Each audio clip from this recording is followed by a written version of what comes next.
Sahee are quite unfair. In the future, she is going to be thrown into an unexpected misfortune that will make her feel like she was born from misery. In the past, there were times when she had sunny days, decent winds, and blooming flowers. Yet all that will always be seen as nothing compared to what others experience. She has to worry about the important guest that will be arriving soon. After all, she has been instructed to make sure they are well prepared to receive her. While she is doing this, she wonders why Mrs. Chun, the woman in charge of overseeing the arrival of their guest, fell ill today. Aside from that, there's a lot of work involved in getting things set because their guest wants to occupy the annex of the guest house. It has been unoccupied for 9 years and was a mess until Sahee worked on it. She's done and decides to take a short break. She feels she should take a rest now, since she will be free until nightfall. Suddenly, she hears someone call out to a certain Lee Hyung-gu, asking him how long it has been. Sahee recognizes this Hyung-gu guy and wonders why he is here. She is still thinking about this, when he acknowledges that it has truly been a while since he saw his friend. He then asks him if he came to see his parents, which he did, but partly regrets now. Why? Well, that's because his parents keep nagging about him getting married. That's why he even left the house and came out to her some fresh air. He hates it when they bring up that topic, believing he is still too young to be thinking about marriage. However, he wants to know if Hyung-gu's family nags him about marriage as well. The question almost gets him laughing, as he struggles to withhold some information concerning his engagement. Information that an eavesdropping Sahee is curious to hear, as well as the guy he is conversing with. Finally, he spills, confessing that he feels he might be marrying Sahee. This information hits her hard, almost causing her to fall off, as the other guy asks Hyung-gu if he is dating Sahee. According to him, they are not dating yet, but their families have been discussing about them getting married. From his facial expressions, he looks like he supports his family's idea. Even his friend is in support, stating that if word of this gets out to their former classmates, it will drop jaws. That's because Sahee was so beautiful that she was the first love of most guys in the area. He wants to know if she is still as pretty, a fact Hyung-gu confirms, before adding that she is crippled now. He believes that she has nothing aside from her looks. His mother isn't even in support of the union, and the other guy can see why.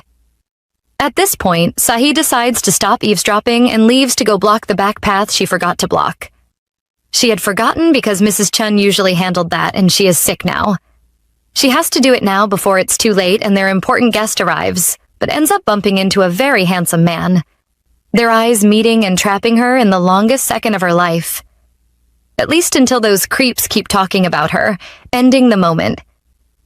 When they revisit the fact that she is crippled, the handsome guy has a look at her legs, still focusing on them when he hears that her only issue is her ankle. Everything else is good, and Hyung-gu hopes to have her soon and tell his friend how things went later. Sahee is obviously annoyed by the discussion, acting like she isn't bothered, when her ankle acts up and she trips right in front of the handsome stranger.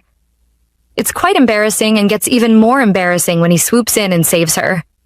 He still has her in hand when he asks if she is the one the men are talking about, but Sahee just breaks free from his hold.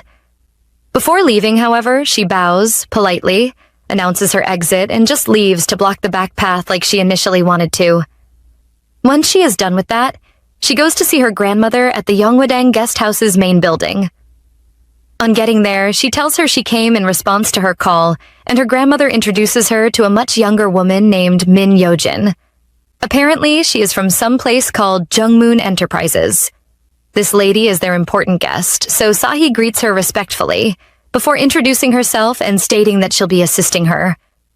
Throughout the introduction, their guest monitors her closely, waiting for her to finish, before asking if she is the granddaughter the old lady was referring to. She isn't in fact the person they had discussed earlier is Mrs. Chun, who is the second child, while Sahee is the first. She tells Yojin about Mrs. Chun's illness and repeats that Sahee will be taking her place for a while. Surprisingly, their guest ignores all the details and emphasizes on how pretty her substitute aide is. According to her, she is so beautiful that she can't take the old lady's comments about a certain CEO Jung seriously. On hearing this, the mood in the room changes with Sahee's grandmother clearly feeling uneasy, but tries to hide that feeling with a fake smile. Along with it, she wards off the praises by claiming her little girl is from the countryside and cannot compete with the good looks of a CEO. She is desperate to change the topic as quickly as possible, so she sends Sahee to get some tea. The obedient young lady heads out as she has been instructed. On her way out, she figures out that something is wrong because of the pot of tea on the table and her grandmother's uneasy look. She realizes that the old lady probably wants to show off someone else and plans to make sure she doesn't interfere with that. While she is outside the room, she eavesdrops, listening to the claims that she is not in the best condition, but is skilled with her hands. She also hears when Yeojin is assured that she will not be inconvenienced when she is assisting her. The younger lady replies in a concerned tone, her pity for Sahee and how she knows a good doctor she can be referred to. Her grandmother, who is still acting concerned, claims to like the idea, before stepping out to address Sahee. While outside, she reverts to her true colors, roughly handling the poor girl's pretty face, when she questions her for wearing makeup to welcome their important guest. She helps her clean off her makeup, as she reminds her that her privilege to live at the guest house comes from a certain family they are favoring. She just wants Sahee to assist Yeojin until Mrs. Chun is back and demands that she exhibit proper behavior until then. For now, since it's time for dinner, the annex of the building will be unoccupied, so she orders her to ensure their rooms are comfortable while they are out. As her grandmother leaves, Sahee pats herself on the back for being right about her needing to be careful around their guest. With that in mind, she plans to do her best to avoid bothering Yeojin and intends to keep a distance, even if she hasn't demanded it yet. She is so lost in thought at the moment that she ends up walking in on the handsome guest from earlier while he is dressing. For a second after entering, she is stunned by the man's frame, before realizing what she has done and apologizing for walking in on him. She decides to take her leave, feeling down that she has made a mistake. She scolds herself for not being careful enough because it's dinner time. She knows she should have checked before walking in, but assumes she is okay, since the man didn't seem pissed by her intrusion. Well, she feels that way until she notices the large shadow she is trapped in, and he asks her to come in. She is obviously reluctant to do so, but ends up obeying. Luckily for her, this time he is fully dressed, allowing her to be free enough to apologize to him for her rudeness. He agrees with her that walking into a room without knocking is rude. In her defense, she claims she had heard everyone went for dinner and apologizes again. The man just assures her there is no need for her to apologize, as he makes his way to the door. Once more, Sahee is trapped for a very long few seconds, feeling nervous as she asks herself why this man is staring at her. He is almost at the door when he pauses, intending to say something to her, but gets interrupted by one of his staff. The man, while addressing him as CEO Jung Taeon, informs him that the preparations for the video conference as well as their meeting with headquarters have been completed. He requests that they leave now, giving Sahee the opportunity she needs to escape this. However, when she announces her intention to leave, CEO Jung Taeon instructs her to bring dinner to his room, after which he leaves. It's been a very hectic night for her, leading to a sunny morning that Yeojin starts with prayers.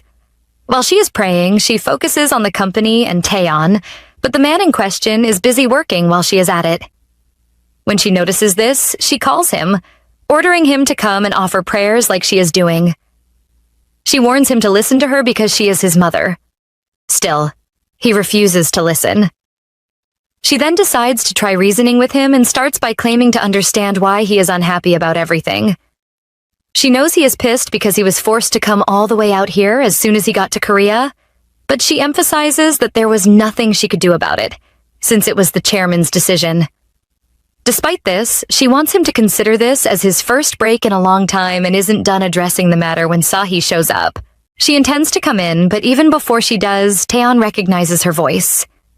As soon as she steps in with the cold water Yeojin requested, their eyes meet, making her feel uncomfortable, as she believes he is watching her again. Regardless, she ignores the stare, addressing his mother, who starts interrogating her all of a sudden. She knows the girl's name, but is curious about her age. On hearing that she is 28 years old, her curiosity increases, prompting her to ask Sahee if she has a boyfriend. She replies that she doesn't, so Yeojin wants to know why, especially since she is around the qualified dating age. It doesn't take Sahee too long to find the best way to kill the topic, which is to confess she isn't interested in stuff like that now. Surprisingly, Yeojin supports her excuse, praising her for being pretty and young. She believes there will be no problems for her now and she can do whatever she wants before finding a partner to settle down with. To her, there is no need to rush because dating and marriage are filled with complications, something they both agree on. Tayon, on the other hand, does not agree, so he ends up laughing, pissing his mother off in the process. She demands to know if she said anything funny. According to him, her words were encouraging, but she replies that she wasn't talking about him. After all, his circumstances are different and he needs someone reliable by his side to help manage the company. Still on this, she admits she wondered what he would be doing with all his free time while they are here and suggests he goes on blind dates. She plans to set up those dates but doesn't even notice the staring contest between her boy and Sahee. Eventually, she gives up, turning away when Yeojin reminds Tayon of how he always insisted he was busy back in Seoul. Now the chairman has done her a favor, denying him of that excuse. Suddenly, she remembers something that had slipped her mind and starts searching for it. It's an envelope she wants Sahee to give her grandmother, and it contains a list of the blind date partners for her son.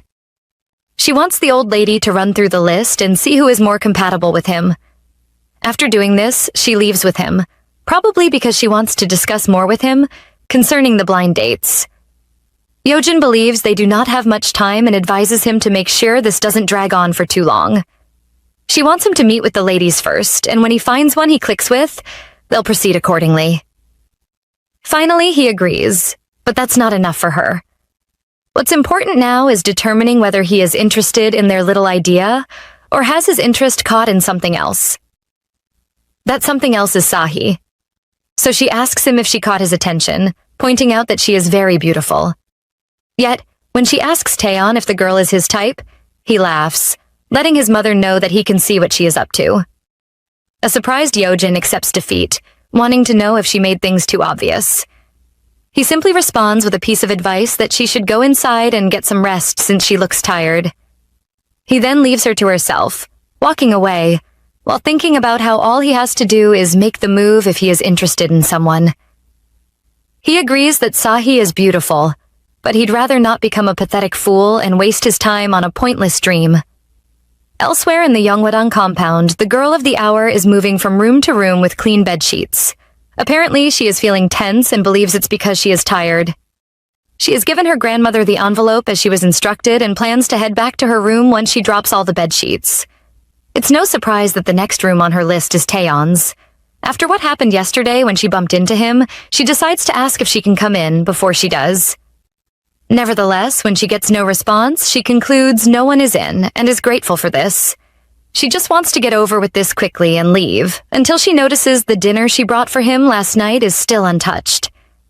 It annoys her that he instructed her to bring it to his room when he didn't even eat it. This alone makes Sahee conclude that Tayon is the type of person who has had all he wants since birth. She suspects that this makes him not hesitate to boss people around, but he can't shake off the weird looks he keeps giving her. Like earlier, when she was speaking with his mother, he just stared at her without hiding it, and that disturbed her. In the end, even though she can't stop crossing paths with him, she hopes to avoid getting involved with him for as long as possible.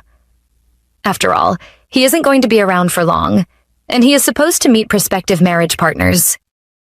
Luckily for Sahee, even upon her deep thinking, she finishes making the bed without bumping into Tayon. Now all she has to do is leave the room, but then she gets distracted, recalling something Mrs. Chun had told her about Yeonghwadang.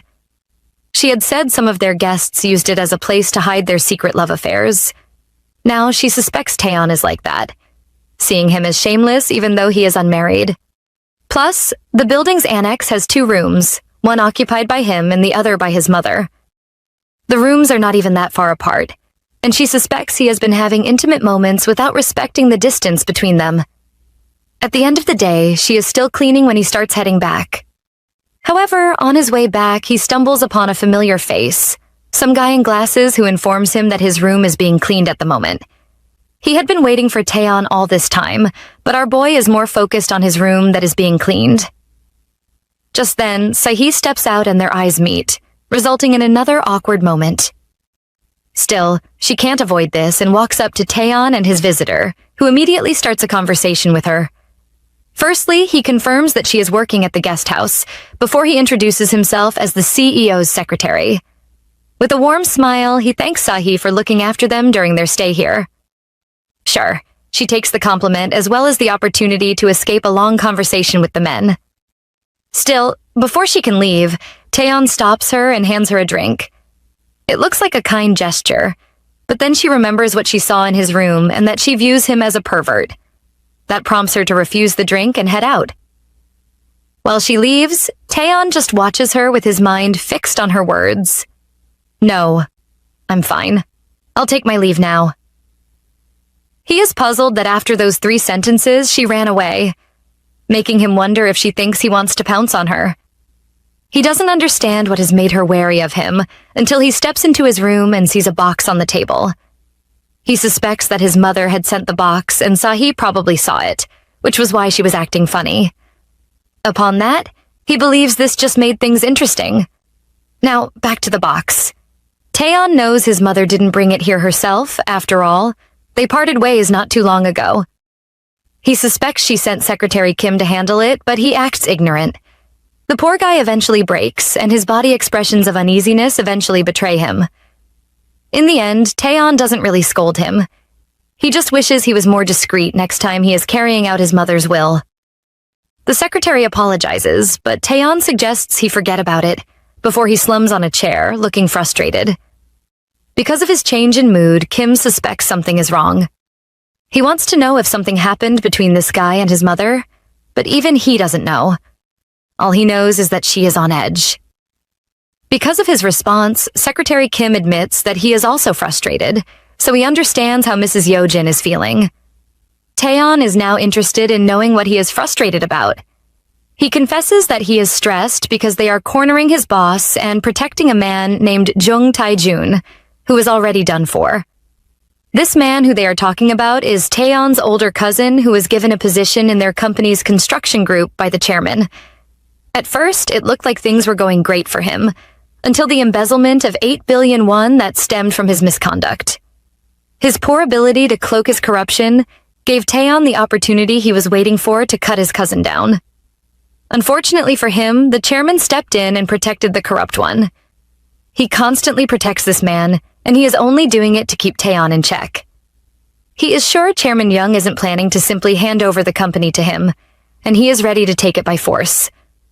His plans to do so have not been revealed yet, but for now, he questions Secretary Kim about the spring basketball game opening in 2 weeks.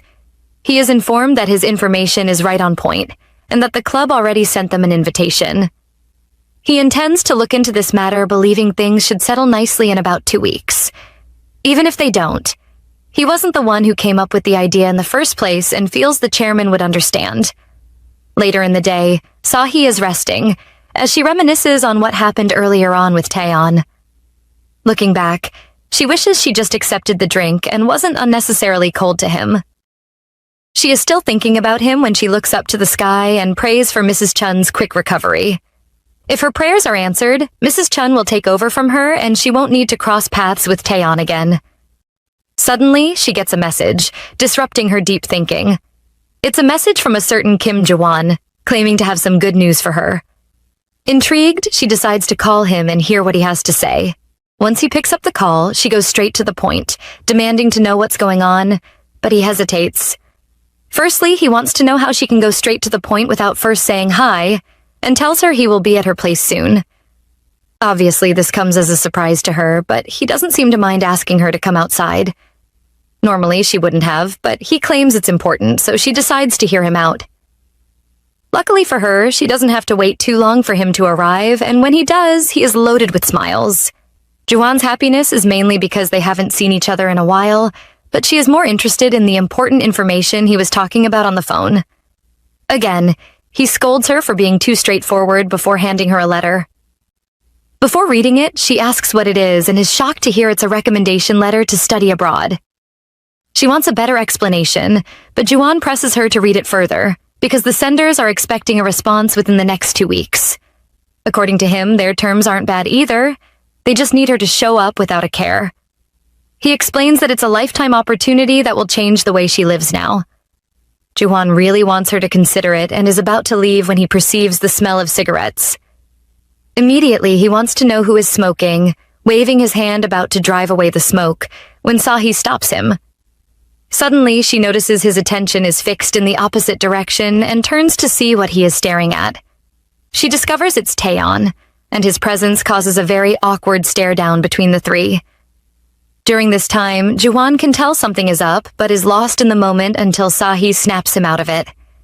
In a bid to escape the CEO, she suggests they move their conversation into the guy's car. However, he dismisses her, emphasizing that he has nothing to say to her, but she persists. It's uncertain what she wishes to discuss with him, but he ditches her without waiting to hear it, leaving her by the sidewalk to deal with Tayon. She is certain he saw them bickering like children and looks over to see if he is still watching her, but spots him leaving. She has noticed that only irritating things happen when they cross paths and wonders if she has the right to be annoyed by that. After all, he is just an important guest, a very important one that means nothing to her life. Little does she know what the future holds. Eventually, nighttime arrives at Yeonghwadang when Sahee is finally off duty and has time to go through the recommendation letter she was given. She stares at the letter, wondering why this is happening now after she had already given up. Before she ended up here, she spent 4 years studying fine arts, but never believed it could turn out to be a viable career for herself. At the moment, she considers taking this opportunity because she already plans to leave the guest house soon. She is still weighing her options when some guy comes to her door, knocking it as he claims to be her uncle. The man wants Sahee to come outside for a second. When she opens the door, she is about to ask him to come inside when she notices how nicely he cleaned up. She wonders if he is just returning from a date, but he ignores the question and hands her the fast food that he picked on his way to see her. She is stunned by the fact that it's a hot dog, but her uncle is more focused on the fact that he heard she skipped dinner. It's a clear show of kindness, and Sahee thanks him for it, but then he asks her something about the Jung family, their important visitors. He wants to know if she is aware that his family will be paying their respects to their deceased tomorrow. She is aware of this, glad that she wouldn't have to run into their crazy family tomorrow. Her uncle, on the other hand, is still talking about the Jungs and how everyone has been working hard to inherit the company. As he recalls, their family was on the edge after their first son passed away. His death left the entire family growing pale and confused, for fear of failing their big family name. What she knew was that the entire family seemed terrified of Chairman Jung at the time. Where was Tayon when the eldest son passed away? It turns out he was still just a college student at that time. He was young, no doubt, but he didn't appear shaken by the news of his brother's loss. He handled the loss well, and on the funeral day, when Sahee's uncle saw him, he knew he was the only man destined to take over Youngmoon. Hearing this gets Sahee listening, with her thoughts going back to that snowy evening, 9 years ago. She focused on the day of the ceremony for the lost Youngmoon heir. That day, she recalls Tayon as being one of the persons who came for the ceremony. Nevertheless, that was a long time ago, and today Sahee is planning on enjoying her day. With the guests paying their respects, she smiles at the thought of not having to deal with any of them to avoid awkwardness. To ensure things go that way, she heads over to the annex to clean the rooms before they return. However, when she gets there, she bumps into the one person she is trying to avoid. She doesn't see him until he calls out to her and she looks up. Sahee can see that his buttons are undone and things get creepier when he tells her he has a favor to ask. He wants to know if she has some time to spare, and she claims she does. On the inside, she can't understand why he is asking for favors in such a disoriented state. She suspects that he brought a woman here when his mother was away and probably wants her to clean up after him. To her utter amazement, she is far from the truth. He actually needs her to help him sew back 2 buttons that fell off. This is awkward for her, but she manages to direct him to take off the shirt so she can get her sewing kit and help him out. Just to be sure, and because of Sahee's ankle condition, Tayon informs her of his video conference in 30 minutes, seeking to know if she'll be done before then. Now that she thinks about it, getting back to her room will take at least 15 minutes, even if she walks quickly. When she does get there, she'll have to sew the buttons and bring it back. She can tell this wouldn't work, but then Tayon brings up the option of them going together. Sahee is about arguing, but he explains that this way, she can come back on her own, while he goes for his conference. He also talks about how it takes a while to get to her room from his room, but she responds that with his pace, it should take him 5 minutes. Regardless, he is okay with cranking it down a notch for her sake, and they start their walk to her room. During the early stages of this walk, Tayon notices he is being too fast, recalling what he told her some seconds ago, before he calms down to wait for her. In 15 minutes, they are at Sahee's room, but she is having trouble ascending the stairs. When he notices this, he offers to help, but she declines his offer, claiming she can do this on her own. Still, he persists, asking her to hold on to him since he won't let her make him look like a jerk. At this point, she has to give in and hold on to him. When they eventually get to the top of the stairs, she thanks him and goes into her room to get the kit. While she is in that, she asks him to take off his shirt and hand it to her, after which she steps into the room. In there, she makes up her mind not to get involved with Tayon again. In fact, once she fixes the shift, she plans on sending him on his way.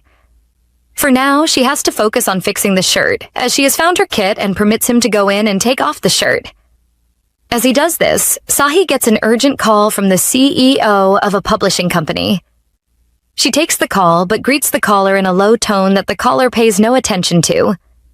Instead, he is interested in the file she had sent him in the morning.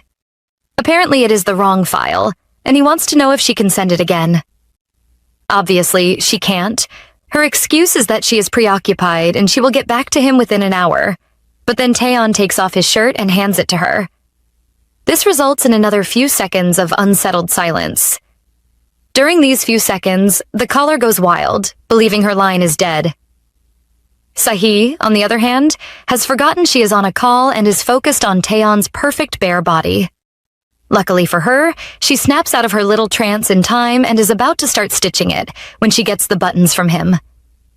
Before she starts properly, she advises him to go in since it's cold outside. He simply does as she asks, leaving her to stitch the shirt. As she fixes it, however, she feels uneasy, because she concludes Tayon is watching her. She can sense his gaze and decides to have a little peek, to see if he is actually staring at her. It's a mistake, by the way, leading to her accidentally piercing herself. Her mistake gives her a little cut in the hand that spills a little blood on the shirt. Now she starts to panic, fearing that her stain on the shirt has jeopardized his meeting. She concludes he doesn't have that many shirts and is about to break the news to him when he asks if she is done. Yes, she is. But then there's the issue of the accidental stain that he doesn't pay much attention to. Instead, he wants to know if Sahee has a job. She affirms that she has a job, wondering if he thinks she is jobless because she is always running errands around. Tayon wants to know the type of job she is doing, so she tells him she is a writer, an amazing occupation, so he wants to know if she is well known. She can't really give a straightforward response, but believes that to some extent she is, which makes him even more curious. Yet, before he can ask her anything more, she welcomes him to surf the internet to determine whether she is well known or not. He grins at her response and sees himself out after thanking her and imploring her to get some rest since his mother will be back in the evening. Soon the scene shifts from Sahee observing Tayon as he rushes for his conference to him attending the video conference. The other participants are busy dropping facts and important details. Meanwhile, his mind is on Sahee and her writing career. He decides to pick up his phone and search for her. She is indeed a novelist, as she had claimed, and her book, Cotton Dust, shocks him so hard that he has to react. Upon his reaction, Secretary Kim gets curious, wanting to know if there is a problem. Tayon replies that there isn't, but in truth his reaction was caused by one of the kiddies' books Sahee wrote. With the way he is smiling, he'll probably bring this up later, even though she might have forgotten they discussed something like this. Currently, with the Jungs away, she is enjoying some sweet old peace and quiet in Yeonghwadang. It's almost like some dream until Lee Hyung-gu shows up and interrupts it. He came to see her with a bouquet in hand and a cheeky smile, seeking to know where she was. He's probably expecting a return smile, but instead she ignores him, wounding his pride. Despite her cold response, Hyung-gu refuses to back down, demanding to know why she is ignoring him. She simply continues with the cold vibe she is giving and advises him to do what he came here to do and leave. He replies that he came here to see her and hands over the bouquet to her. He also claims to understand that she is busy, so he goes straight to the point and asks her to marry. After his proposal comes a cry for help explanation of his feelings. Meanwhile, Sahee goes quiet. She remembers all he had said about her a few days ago and asks him how much she is worth. Yoongu didn't see this coming and didn't even look interested in the question when Sahee clarified. She explains that she is asking him how much she is worth or how much he wants to pay for her, but he doesn't respond. This gets her even more curious to know why he is putting up a show like he is a different person. With nothing to say, Yoongu relies on the fact that Sahee's grandmother said he is a good fit, but she retorts with the suggestion that he marry her grandmother if that's the case. Those words pierce him deeply, so he takes the poor girl by the arm and asks her how long she plans on pretending to be someone important. She agrees that she is a nobody, but that's not enough reason for her to marry him. He is nothing to her but a short and ugly former classmate, and he refuses to accept that, forcing her somewhere else. To the best of her ability, Sahee tries to resist, but he overpowers her. Still, she refuses to go quietly, yelling at the top of her voice until Tayon coincidentally shows up. He immediately interrupts their not-so-friendly reunion, prompting Yoongu to ask her if she knows him. Surprisingly, she is unable to respond and just looks away, right before she collapses. All this is too much for her, as far as she's concerned, taking away all the strength in her legs, but Tayon doesn't let her sit there wallowing in self-pity. He walks over to her and asks her if she has taken care of the favor he asked. Although she doesn't respond, he reaches for her bag and declares that he was right. He then addresses Yoongu as a flower vendor who sells cheap flowers, someone they shouldn't have roaming around Yeonghwadang. To piss him off further, he smiles at him cheekily and pulls out his wallet, intending to buy the flowers. From his wallet, he removes 100,000 won and hands it over to Yoongu. He doesn't even take the flowers, but he does help Sahee with her bag and offers to help her up. Initially, she is reluctant to take his hand, but she does, eventually leaving the other guy awestruck and annoyed. He questions the man's right to take Sahee away, as well as treating him like a flower vendor and giving him money. Looking back, he regrets not being more assertive.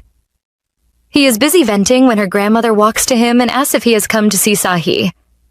He tells her that he is about to leave since Sahee seems busy, but she is curious to know if the young lady hasn't opened her heart to him yet. Yoongu assures her it's fine and he will try harder, showing his face around her more often, but she refuses. Her reason is that there is an important guest at the guest house, so he should limit the way he comes around. She feels it would be wise if he arranges a meeting with Sahee elsewhere, but all he can think about is the important guest and how he might be the guy who insulted him earlier. He knows that man is the CEO of Young Moon Constructions, Jung Taeon, but he says nothing about their encounter to the old lady. He just takes her advice that young people should spend time outside for their feelings to grow. After all, she wasn't trying to tell him not to come around totally, but just for the moment. When she is done, he claims to understand, having this evil smile on his face as he leaves. Because of what happened, he feels Sahee is materialistic, but consoles himself with the belief that she will amount to nothing but a mistress to Tayon. Sure, he has a new unknown enemy, but at the moment he is leading Sahee back to her quarters. Upon arrival, he lets go of her and she thanks him for having her back earlier. Instead of replying with the usual, "You're welcome," he states that he has noticed there are many men around her. He has seen that there is one who tells her he loves her and another who wants to marry her. He perceives she would have to explain these men to someone she is dating, if she was in a relationship. Although she isn't romantically attached to Taeon, she explains to him that the guy with the flowers was just being stubborn and the one from earlier, Juwon, is a college classmate. She adds that he is playful, which is why saying "I love you" is something he can do easily. In truth, it means nothing to him. Suddenly she realizes she doesn't have to explain anything to him, as whether or not she is messing around doesn't concern him. She thanks him again for earlier and intends to leave once he hands her her things. For some reason, he hesitates, and then he asks her if she needs help with Yoongu, but she wants to know why he wants to help her. According to Taeon, he wants to help for his benefit as well. He came here to relax and clear his head and didn't want anything interfering with that. If anything that will interrupt that rest arises, he will be in a tough spot. That being said, he permits Sahee to say she is dating him when next Hyunggu bothers her.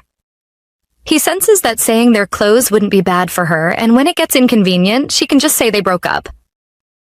It's a really generous offer, but she refuses. She assures him she will ensure she doesn't inconvenience him again, so he doesn't have to worry. She is about to leave after the bold speech, but Taeon stops her again, reminding her of her bag. She then tells him he can have it, as it's just rice cake. Later on, after a night shower, he checks the bag to confirm its contents. To his shock, it's not rice cake, but taffy. He finds this interesting, wondering if the rice cake's transformed or something. Since the Sahee is the granddaughter of a famous shaman, he then declares that it is sweet, but it's not bad, and it's unclear whether he is talking about the taffy or Sahee, but he is certain she played some kind of trick on him. Also, within Yeonghwadang's walls, poor, sick Mrs. Chun gets a visit from her replacement. She asks the young lady about the honey rice cakes she was to bring for her from the market, seeing as she brought something else. Sahee, who is very much ashamed of herself, tries to act natural, claiming she tried to make a replica of the dessert Mrs. Chun served her a while back. She just stares at the not-so-edible-looking meal and tags Sahee as a person who can draw well but can't cook. She eventually has a bite, even though she is not impressed that the young lady is blaming her failed cooking on the fact that she had trouble bringing the food to her. She then promises to get Mrs. Chun honey rice cakes tomorrow and regrets leaving the one she got today with Tayon. Had she known, she would have taken it when he returned it to her. She is really feeling bad now, but her sick colleague assures her it's okay. She knows about her leg condition and how walking to the market would be hard for her, so she wants her to forget about it. She is yet to say more when she notices her clothes are soiled and asks about them, but Sahee tries to avoid the question. Mrs. Chun lets it slide. Nevertheless, she warns her to be more careful and wants to know if she is hurt anywhere else or needs to go to the hospital. Her concern brings smiles to our girl's face because she is so overprotective of her that she wants to be more worried about her and advises her to get some rest, as a mother would. Before she lets her go, she admonishes her to be more careful and lets her know that she cannot get enough sleep because of her. In return, Sahee gleefully assures her she would do just that, right before she leaves. On her way to her quarters, she reminisces on her time with Mrs. Chun, specifically her constant nagging that she barely escaped. As usual, the older lady kept going on and on over nothing. She occupies Sahee's mind until she gets home to meet the rice cakes she gave Tayon at her doorstep. She wonders if he left it here for her, and remembers that he permitted her to claim they were dating. Why is she thinking about this at this hour? She doesn't know, but it looks like Sahee and Tayon are starting to like each other. In the end, it looks like Sahee is feeling it more, as she wasn't able to get any sleep until morning. It's all because of the memories of what happened yesterday, but she has work to do at the annex. She'll eventually have to go handle that, but she prays she doesn't bump into him in the process. Her wish is next to impossible, leaving her to ponder on what to do. Eventually, she summons up the courage to go to the annex, but peeps before walking in. This is just so she can confirm if there are people there or not. Since it looks like no one's home, she enters, only to meet the one person she hoped she wouldn't bump into, Tayon. He doesn't see her at first because he is busy with his golfing kit, but she says hello, announcing her presence only to get a nod in return. She is offended by the shallow response and can't tell whether he acknowledged her greeting or not. To prevent herself from getting even more pissed off, she leaves and goes to attend to his mother. Still, he says nothing to her. Fast forward to inside Yeojin's room, she is on a call with an acquaintance concerning their kids and their dating life. From the conversation, Sahee understands that the blind dating is about to begin. Nevertheless, she minds her business and continues with her job, while Yeojin continues her conversation. Soon, she and the caller are discussing how their kids' feelings for each other would need to be mutual for them to get married. At the moment, it's very unlikely that this will happen, but she admits it'll be fun if it did, and she would love for them to be in-laws. Sahee, who is still minding her business, is almost done cleaning when she notices a piece of cloth beneath Yeojin's leg. She isn't comfortable with pulling it out, but has to do it. During her attempt to take the cloth, Taeyon's mother spots her and resorts to speaking in lower tones. But when Sahee is done cleaning, she puts the call on hold to give her a thumbs up. However, when she returns to her call, she tells the caller that the cleaning lady just left. Those words definitely hurt poor Sahee, but she ignores them. On stepping out of the room, she notices that the skies cleared up while she was working, right before she notices Taeon staring at her. To him, she bows politely and leaves, intending to hurry back to her room since she is tired. As if it'll be that easy. Her plans end up coming to a pause when Taeon purposely hits a golf ball past her. Regardless, he claims it was an accident and apologizes, requesting that she get his ball for him. Although she knows it's all an act, she obeys, picking the ball and handing it over to him. She then bows again, intending to leave, when once more the ball drops at her feet. This time, she doesn't need him to tell her to pick it up. She just does.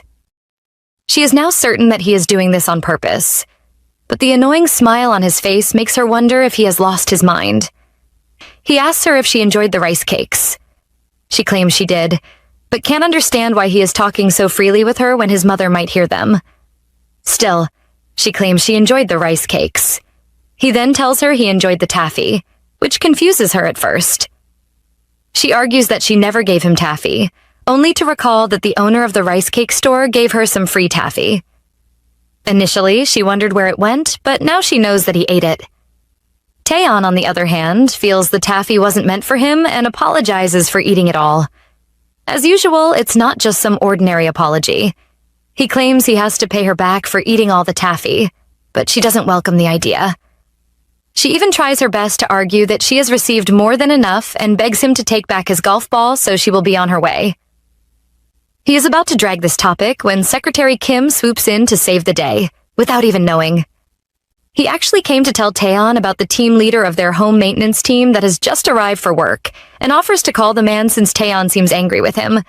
However, he refuses, suggesting he will make the call himself and goes to do it, leaving Sahee with the ball still in her hand. She just stares at the ball, feeling uneasy when Secretary Kim notices her. He identifies her as the lady he saw the last time he came around and greets her politely. He's probably been the nicest to her today, with their conversation causing Taeon to hold back calling the team leader. He watches as the secretary swarms Sahee with warm smiles and a question about her day. He also sees when she replies with a similar smile and tells him she will be leaving. It looks like he isn't comfortable with her leaving so soon, yet he advises her to be careful on her way back. He probably doesn't notice when she drops the ball, but he does watch her leave until Taeon calls him and warns him to stop flirting. When he claims he isn't, Taeon further accuses him of flirting on the job, forcing him to beg even more in a bid to prove his innocence. Because he knows Secretary Kim is innocent, he drops the topic and asks him if he can get a book for him. He replies that he can get it before evening if he gives him the title of the book. It's Cotton Dust, Sahee's book. When asked if he needs the book for work-related purposes, he assures the secretary it's for something else. Later that morning, Sahee is back at her place getting ready to rest, because she is tired and worn out. Sadly, when she lies down to rest, all she can think about is Taeon. She is angry at him for acting the way he did earlier. She can't tell whether the whole golf ball fiasco was a game to him or he was doing it for fun. She warns herself not to be swayed by them. To them, she is an insignificant existence. At a time like this, a new car pulls up at Yeonghwadang's gates, a car that looks like it's filled with drama. Upon its arrival, Sahee wakes up, unaware of the car, but suffering from a serious headache. She was unable to sleep last night. To add to that, she had a nightmare. The nightmare was about a memory from a day she hadn't thought about in a while. It was on a rainy day, by some body of water, and a young girl was crying about her toy floating away. Young Sahee was there and advised they head back and return later to search for the toy. The kid persisted, called her Uni, and hugged her. The her of back then was easily swayed by that title, especially when her half-sibling said it, as whenever she used it on her, she felt like they were really family. That was why she agreed to keep searching for the toy that day. She was so engrossed in her search that she didn't notice her half-sister had gone silent. The water current was strong and she was sure the toy had drifted away, But little did she know their coming there had nothing to do with the toy. Nevertheless, she realized something was wrong when her half-sister, Hyunji, lunged at her. Back to the present day. She worries that she might be getting sick and can't understand why she suddenly had that nightmare until she hears a familiar voice call her grandmother. Talk about nightmares in the flesh as Sahee watches Hyunji reunite with their grandmother. She looks like the exact opposite of our girl, like she had a better life. Unfortunately, Sahee didn't know Hyunji was to return today, and remembers that in that memory, she tried to push her into the water. She claimed that her mother said their family would do fine without her, and their family would finally be happy. It makes sense now. The reason why her grandmother belittled her before Yeojin on day one was so that Hyunji would get Taeon and not her. Her mother had a tough choice to make on the day of the accident. It's either Sahee, the child of the man who abandoned her, who was being loaded into the ambulance, or the child who was born into the happy family she always dreamed of. However, the choice is never hers because Mother can't afford to lose the happiness she has craved over the years, so she just has to forgive Hyunji again, even when Mother boasts about her not having any proof that pins Hyunji down. "At least you're alive," Mother says in a heart-wrenching voice, as if Sahee should be thankful to Hyunji for sparing her life because she didn't leave and still helped her when her ankle was wedged between those rocks. Mother still insists on forgiving Hyunji because despite how hard it might be for her to walk, being alive is definitely all that matters, even if she's somewhere between living and dying. Weeks later, Sahee decides to pay her mother's happy family a visit and finds Hyunji whining about how she has to stay in the small quarters that feel like a haunted house because Grandma is trying to punish her. Her mother's new husband seems slightly happy to see Sahee because it's been a while since they last saw her, and she has dedicated all her time to working very hard at Yeonghwadang. He asks that she have dinner with them as a family, and Mother reluctantly agrees with her husband, but Sahee knows that she'd never be accepted fully in this household, so she declines the offer. Grandma knows that if Hyunji continues staying in the small quarters, she'll keep running into Sahee, so she makes her promise she won't cause any more trouble because that's the only way she'd let her off the hook. Hyunji looks so excited about staying in the main temple, but there's just one little problem. There's a special guest Grandma is hosting at the temple, so if she makes the slightest trouble, Grandma won't hesitate to kick her out.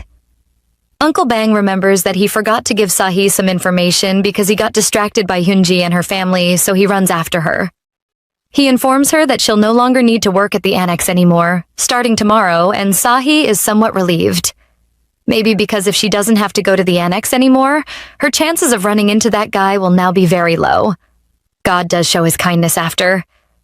She's so glad that one of her frustrating problems has been removed, so now she can focus on all the rest. The following day, it really does look like Mrs. Chun has fully recovered, just like Uncle Bang told her. So all she has to do now is assist Mrs. Chun in preparing the meals. It seems like hearing about Hyunji and her family's visit pushed Mrs. Chun out of her illness into a recovery room, because she knows that Hyunji's family never visit unless they have a mess to clean up or a favor to ask for. She definitely stuck her ears to the wall when she was sick and let Sahee know that Hyunji's engagement was even called off, and Uncle Bang suddenly steps into the conversation. It seems he was eavesdropping. What? Why would she do that?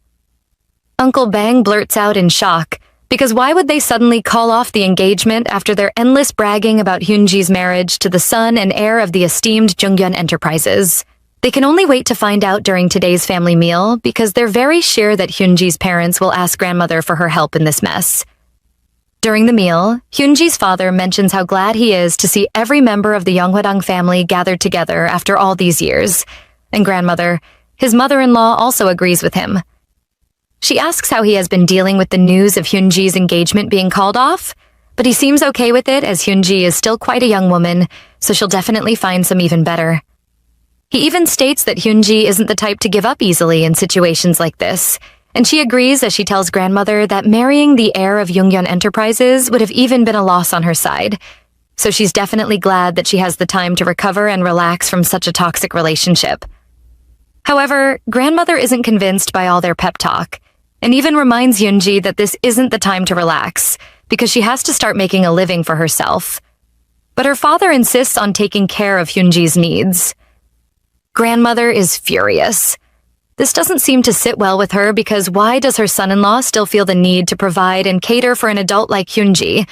Speaking of always coming to grandmother when they need a favor, Hyunji's father brings up a business proposal.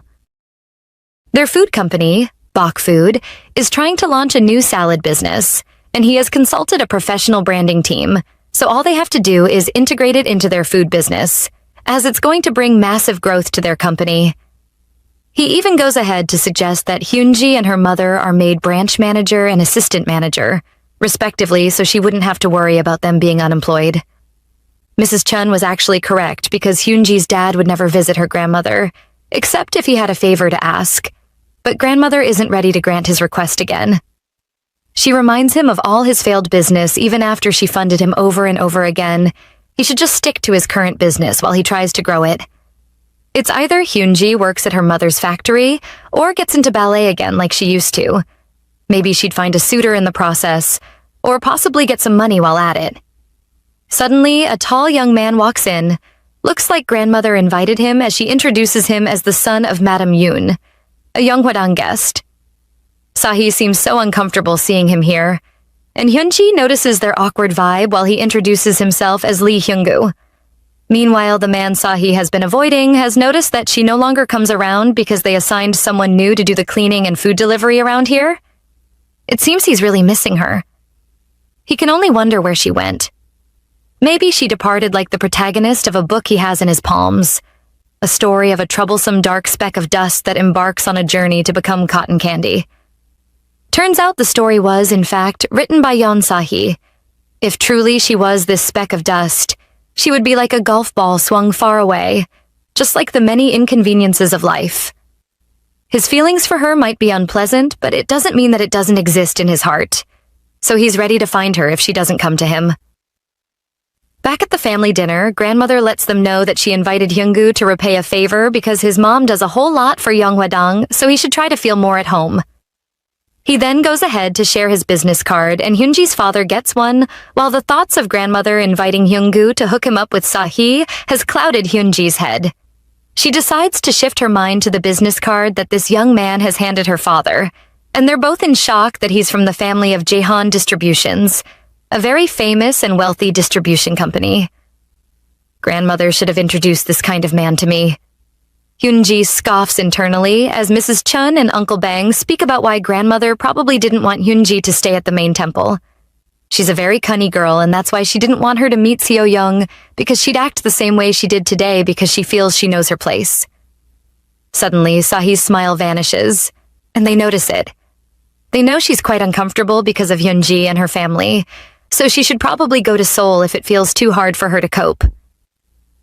Uncle Bang even offers to buy her a ticket while Mrs. Chun promises to put in a good word for her when she speaks to grandmother, and her face suddenly lights up because of how much care and love they're willing to show her. But she lets them know that she's actually okay with staying here. Later that evening, Sahee is outside sketching and writing a story for one of her books when she hears a cat meowing. She sees the lonely kitten and feels pity for it and hurries to get a blanket because it looks cold. She's back and can't find the kitty, but this tall, handsome man standing right in front of her, it's the man she has been avoiding, so she doesn't look so pleased seeing him instead of the cat. He asks if she quit her job because he hasn't been seeing her around, and she asks if he needs something from her. Maybe that's why he's been in search of her. If he tells her, will she be willing to do anything he asks? Those were the questions he bombarded her with. But she assured him that even though what he asks is above her abilities, she'll make sure to find someone to fulfill it. He then instructs her to sit down, but Sahee is worried about what he has to tell her, while he wonders if she has trouble putting her butt on the floor. He cites some cans of soju that she's been having and asks if by any chance she feels cold, especially with the way she's been hugging the blanket that she initially brought for the kitten, but she's just bothered about why he keeps acting this way. He leans over to ask if she doesn't truly know why he's acting this way, and she still remains unshaken. But she might break soon because of how close he's getting. Her phone rings like it's been sent to save her from this man's deadly stare as he tells her to go ahead and pick it up. Turns out to be her classmate from uni. She's asking Sahee if she has considered the document she sent her earlier because it's such a good opportunity that she wouldn't want to miss. She tells her friend that she'd think about it, but she lets her know that thinking about it is a waste of time because there's no one else like this Appa. and she wouldn't want to miss this opportunity. Trust her. Her friend tells her that calling her like this brings back memories of when their class would come together and work till late in the night, although Sahee and Minjae still share a workspace. This man is getting fed up with Sahee's never-ending conversations, and he immediately asks her to hang up. Before Sahee can blink twice, he takes the phone from her and hangs up. Sahee is in total disbelief as she stares at him in confusion. He grabs her by the hand and asks her to spend the night with him. Should she be grateful for this man's straightforwardness or for his honesty? For hitting the nail hard on the head and not prolonging this thing any longer? However, she can't be an easy fish to catch. He has to play the game of teasing and baiting until she submits under him, so she gives a very blunt no to his request. He's curious as to why any woman would reject him, but Sahee definitely knows her worth. Sweet-talking her wouldn't have made her bulge, so she snatches her phone and tells him it's time she takes her leave because he has nothing to say to her as she slams the door. The following day, Sahee feels so dizzy and sick. Maybe she caught a cold last night, or it's simply fatigue from all the stress she's been through, but she just has to quickly assist with the meal preparations like always, and then she'll have some rest. She opens the temple gate to an unpleasant sight.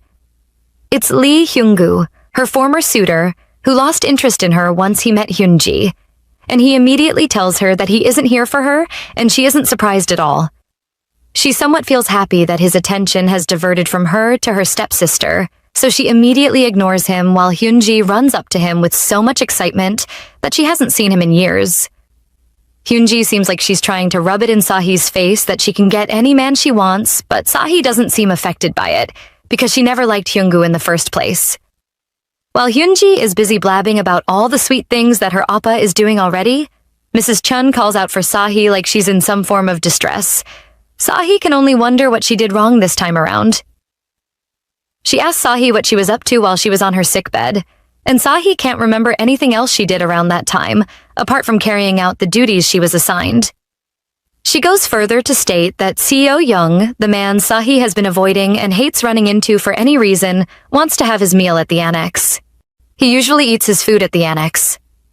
Well, there's one little catch. He asked Mrs. Chun to come with Sahee because he wants to eat with her. And since she doesn't know what has been going on with them, she's somewhat worried that Sahee must have committed a crime. On their way to the annex, Mrs. Chun tells her that he mentioned something about Sahee having to repay a debt, and he doesn't expect her to believe him because why on earth will Yeon Sahee owe him when they have no close relation? But Sahee remains silent. Mrs. Chun alerts the CEO that they're about to come in as they find him sitting in such a comfortable position while waiting for his bride's arrival, and he looks quite delighted to see Sahee. The CEO commends Mrs. Chun when he sees how delicious everything looks, and Sahee continues dilly-dallying by the food cart just to avoid eye contact with him. But her luck runs out because he notices what she's trying to do, so he quickly calls her over to come to sit at the table with him. Mrs. Chun just couldn't hide her surprised gaze, but the CEO was quite uncomfortable with that. So he asked if she was planning to stand here and stare at them all day, so she quickly realized herself. She asks when she should bring in dessert, but the CEO tells her they won't be needing that as he fixates a sultry gaze on Sahee. Why doesn't this man want to take no for an answer? Why does he think he can get any woman he wants? Even after a firm no, he still thinks he has a chance with her, and a frown unconsciously builds up on her face as she just can't help but wonder why a man can be this stubborn.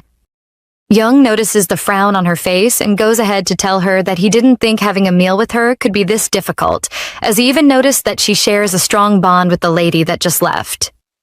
Sahee still maintains her firm no, as a sarcastic smile forms on his face because to him, that no meant chase me, make me want you, and I'm not an easy nut to crack. Sahee just can't believe her ears. This man is quite unbelievable and so extra. She goes ahead to sarcastically ask if he wants her to take off her clothes and stretch herself in bed, just to please him. To her surprise, he buys the idea of taking off her clothes since she suggested it first, and in an attempt to get away from his close gaze, she falls on the bed. Well, since she has willingly decided to grace the bed, she might as well completely do the honors of taking off her clothes as he leans over. Sahee definitely needs saving from this psychopath. She feels a sudden wave of dizziness as her face becomes red and sweaty because the fever from earlier is kicking in as he notices how red her face has become. She can't lose consciousness before this man, who knows what he'd do with her unconscious body. So she tries to stay strong while Jung starts panicking slightly and decides to call his secretary to bring some medications. This man is making Sahee so confused. The other day, he said he wanted to get down with her just once. So does that mean all he wants is her body? Why then is he acting so concerned for her health? Why is he sending mixed signals and trying to lead her on? With all these thoughts running through her head, she falls unconscious. After what seemed like hours, she finally wakes up from her fever-induced sleep. He tries to help her get up, but she's just too weak, so he hands her a glass of water and some tablets. While taking the tabs, she notices a cold washcloth. He must have used that on her to help reduce the fever, as he suggests that she should go to the hospital to see a doctor or stay in his room till the fever dies down. She wants to leave now. She still has the opportunity to walk out of here with both legs, so he offers to walk her to her own side of the quarters. She's scared of the madam seeing both of them together alone. What is she going to think about this? Just when you speak of the devil he appears, they see the madam on their way, and Sahee is really bothered that she begs him to hide her because she can't afford anyone seeing him with her. Lucky for her, Mrs. Chun stops the madam along the way. She decides to take a walk with Mrs. Chun as she complains about how she hardly gets to see her son's face these days because he's always working while Sahee and the CEO are hiding in the bushes as they eavesdrop on their conversation. His mother asks Mrs. Chun to bring in some desserts for Jung because the traditional pastry she made today tastes so good, and she's sure he'd love to have some. Sahee notices she's too close to the CEO's chest. As he teases her about her fever dying down, he suddenly blurts out that he's going to kiss her, and without wasting a second, their lips quickly interlock as she tries to step away from the kiss. When they're still making out in hiding, she remembers that the madam has gone inside the room now so she can actually leave, but the CEO isn't ready to let go just yet. During their kiss, he noted that this might actually be her first time, especially from the way she found it hard to breathe while they were kissing, but Sahee wasn't interested in anything and just wanted to go. He begins teasing her by trying to fit his hands into her mouth to determine if it was her first time or not, but Sahee bites his fingers, and he immediately continues his good work on her lips. They continue their initial trip to Sahee's side of the quarters, and he tells her to hold on to his arm, but Sahee refuses. But this psychopath isn't ready to take no for an answer. He tells her that if she isn't ready to hold on to him, he'll definitely hold on to her instead. But she basically fears that someone might see them together like that and start spreading rumors.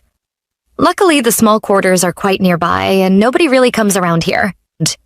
She immediately requests that he leave immediately after they get to the quarters, but he is still quite concerned about her health and hammers that she should remember to take her medications. He gives her a forehead kiss that immediately throws her heart off balance as she quickly runs inside. Why does this man like messing with her feelings? She blames herself for even letting him kiss her when they were in hiding. CEO Jung goes back into his quarters as he reminisces on how Sahee was just here a few moments ago. He goes in to take a shower as he paints a picture in his mind of all the things he was willing to do to Sahee if only her fever didn't start. He steps out of the shower and remembers the first day that he set his eyes on Sahee. It was a cold, snowy night, and there seemed to be a traffic jam at the temple. His secretary decided to give him a tour of the area while they were seated in the car as she let him know that the house which his gaze was fixed upon was a shaman's house in Yeonghwadang. Mother comes in to drag him out of his thoughts as he wonders what must have brought her into his room. But she goes ahead to ask him what the special occasion is since it's just evening, and he has already had a night bath. Maybe his clothes were quite uncomfortable. Well, she definitely has no time to waste. So she asks that they go straight to business as she places a photo before him. It's a young lady named Jisoo. It seems his mother is still on her mission of trying to match him with somebody. The chairman of the Hansen group would be pleased if he heard that he's dating Jisoo, so being with her would be very good for business, especially since she took the pains of flying down to Korea just to see him. Mother also mentions to him that Jisoo said he was her first love, but the CEO doesn't like little girls. Mother insists on him entertaining her for now until it's safe to let go again. She also makes sure to remind him to keep his rude side in hiding until after the date so he doesn't scare her away. Meanwhile, in the kitchen, Sahee is still feeling so sick that she wishes that she could just open up and tell them that she's sick, so she could get some fresh air. She could even get sicker with the deadly gaze Mrs. Chun is giving at her back. She quickly tells them she needs some air, and the other kitchen lady grants her some space. She's outside, finally getting some well-deserved air, when she suddenly sees the CEO with his secretary. The secretary inquires if she works in the kitchen too, and comments that she is a woman of many talents. I'm sure he thought that something went down between her and the CEO. Mrs. Chun comes out to the back and sees her with the CEO, and she's shocked as she wonders what could possibly be going on between them. She invites him in and informs him about the spicy dried green radish soup she made today. She bows her head while waiting for an answer. She elbows Sahee to remind her to take a bow, and the CEO can only wonder why she hasn't gone to the hospital yet. She tells him that she did actually take the pills, so she'll be fine. He's somewhat relieved as he asks if she has had dinner, and she says she will have dinner soon, but he doesn't believe her, so Mrs. Chun cuts in to tell him that they'll have dinner immediately after they're through with servings. He then grabs her phone as Sahee wonders what this psychopath is up to again. He unlocks the phone with her face and inputs a number where she'd send proof of what she ate. This man is just trying to make sure Sahee has his number, so he should stop pretending. He reminds Mrs. Chun that Ms. Yeon is definitely not the only one working here, yet she does the chores of 1,000 people. Her health is important and expensive, so they should just actually consider giving her a break. Fear is written all over Mrs. Chun's face as she tries to stop Sahee from going further with this man, but Sahee doesn't know how to tell her that it isn't what she thinks. Why can't she tell her? Just why can't she? Meanwhile, at dinner, the CEO can't take his eyes off his phone as he's waiting for the text from Sahee, and his mother is simply furious as to why he can't take his mind off his phone and focus on dinner. Seeing how calm Secretary Kim looks, it's definitely not about work. She hopes he doesn't have a woman he's interested in. Noticing the tension, Secretary Kim decides to break the ice by asking if he should call for dessert, and she decides to use that avenue to play smart.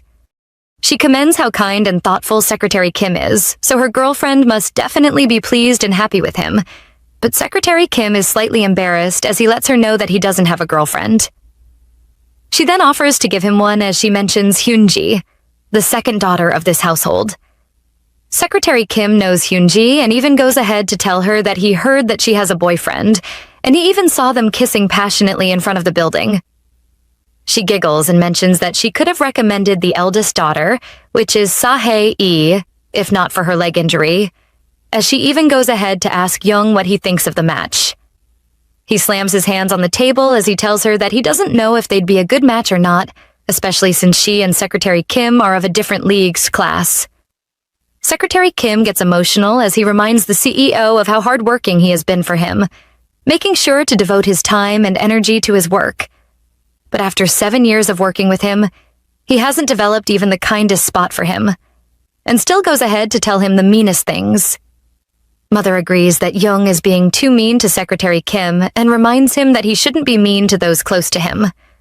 Still at dinner, Young receives a message from what seems to be Sahee's number.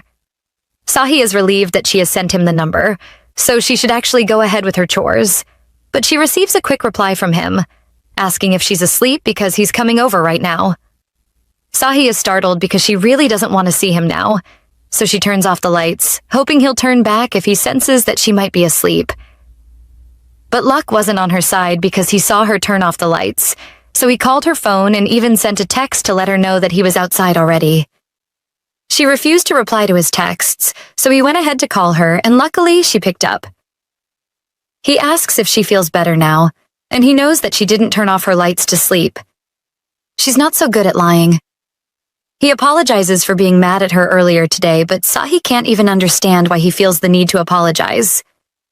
And he even proceeds to her door pleading to see her face. But Sahee doesn't give a reply, so he tells her he'll leave the pills at the front door for her as they try to decide who should end the call first. Sahee is fed up with all his fake acts of kindness. She has to try her best not to let his actions sway her, but she feels her fever rising up again. So she remembers that he kept the pills outside for her.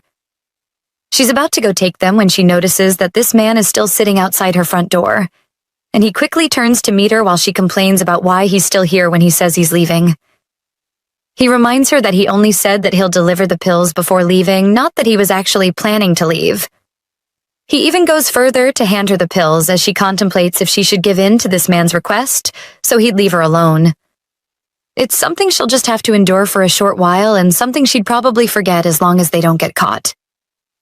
She instructs that he should only come at night, but he also wants to be able to see and speak to her during the day too. But she knows that it's just a fling that should start and end right here in her room. He finally decides to leave as he thinks about what "come only at night" implies. She definitely doesn't know what she's up for. He bumps into his mother, who's asking where he's coming from, while he lies about how he just took a walk and proceeds to ask what she's doing outside too. She tells him that she just felt stuffy after the call from his father about that embezzlement case that he uncovered, as she has been informed that the police will no longer investigate Taejun, who committed the crime, and Central Director Kang Munju will be investigated instead. He doesn't look surprised, which makes his mother ask if he knew about all this already. But it's nothing surprising to him because he already suspected that his father is trying to give the chairman of the board of directors to Taejun. Mother tells him to focus on getting. It turns out to be the CEO checking in on her to make sure she's fine, especially after last night's stress. And he also wants to know if she'll be making breakfast, but it's just dinner she has to make for today. He's also going to make sure to call later in the day just to make sure she answers. Later that day, she cannot help but anticipate what time his call is going to come in. But her phone buzzes with a message from Mrs. Chun telling her not to come help them make dinner tonight. She then gets a call from her friend, the same one that called the other day. Jung asked her to end the call, and he was still furious about how she ended the call that day. She also didn't pick up his calls or even reply to his messages, which made him very worried about her well-being. He lets her know that they're planning an alumni meeting with their classmates from high school, and she should consider coming this year because she's always the only one that is absent. She has been at Yeonghwadang for so long now, and she can't even remember when last she left here. She has no intentions of coming to the gathering either, so she just agrees so she could get him off the line. He's surprised that she agreed to come and tries to hide his shock so she won't change her mind. He offers to come pick her up, but she asks him not to stress himself because heading up to Seoul with all the stress will be the best thing to help her clear her thoughts right now. Jung didn't end up calling her again because he got caught up with so much work that he ended his night in frustration. The following day, Sahee is still upset that he said he'd call her back when he never really meant it. Well, she has to deliver the honey rice cakes he got her to Mrs. Chun. She'll need it more than she does. She sees Hyunji with Hyunggu again, and the rumors about them getting closer are actually true. So she has to leave before they see her. But Hyunggu catches a quick glimpse of her. She tries to ignore him, but he demands at least a hi from her, especially since they were once classmates, and might even become family soon. He teases her about how well things are going with the CEO, and she tries to act like she doesn't know what he's talking about. But he even goes further to tell her that getting her hopes up will only hurt her own feelings. Men in his class usually date women they can't marry, and he'll only date her and then marry someone else. Hurting her feelings is only possible when the other party is a charming prince on a white horse. But that man's behavior is similar to that of a villain, so she'd definitely not get attached. She teases him about getting his eyes checked because he doesn't know what he's talking about, and he gets furious. Later that day, she tried to focus on her writing and drawing and stopped waiting for a call that would never come. She should be used to men like Jung by now. She remembers what Hyunggu said, and she already knew how men like him behave. She just felt he'd be a little different. She falls to the ground as she tries to think lightly about the situation at hand as she hears Jung ask if she's through with her work. He picks up her sketchbook to see what she's been up to while he was away, while she tries to stop him from seeing the contents of that book. He finds a sketch of him on the first page, especially his designer watch, and he concludes that she might possibly want the watch as he tries to fit it on her, but it's just too big for her wrist. He proceeds to tell her to keep the wristwatch as payment for her drawing. Back at his quarters, Secretary Kim informs him about the pro opening game and if he's still willing to attend the event in Seoul or whether he should cancel, for he is absent-minded. He's still staring at the sketch she made for him, but later catches up with Secretary Kim's train of thought as he agrees to go back to Seoul only for the game. Mrs. Chun, Uncle Bang, and Sahee are discussing whether Sahee has agreed to meet up with her secondary school classmate because he really seems to like her.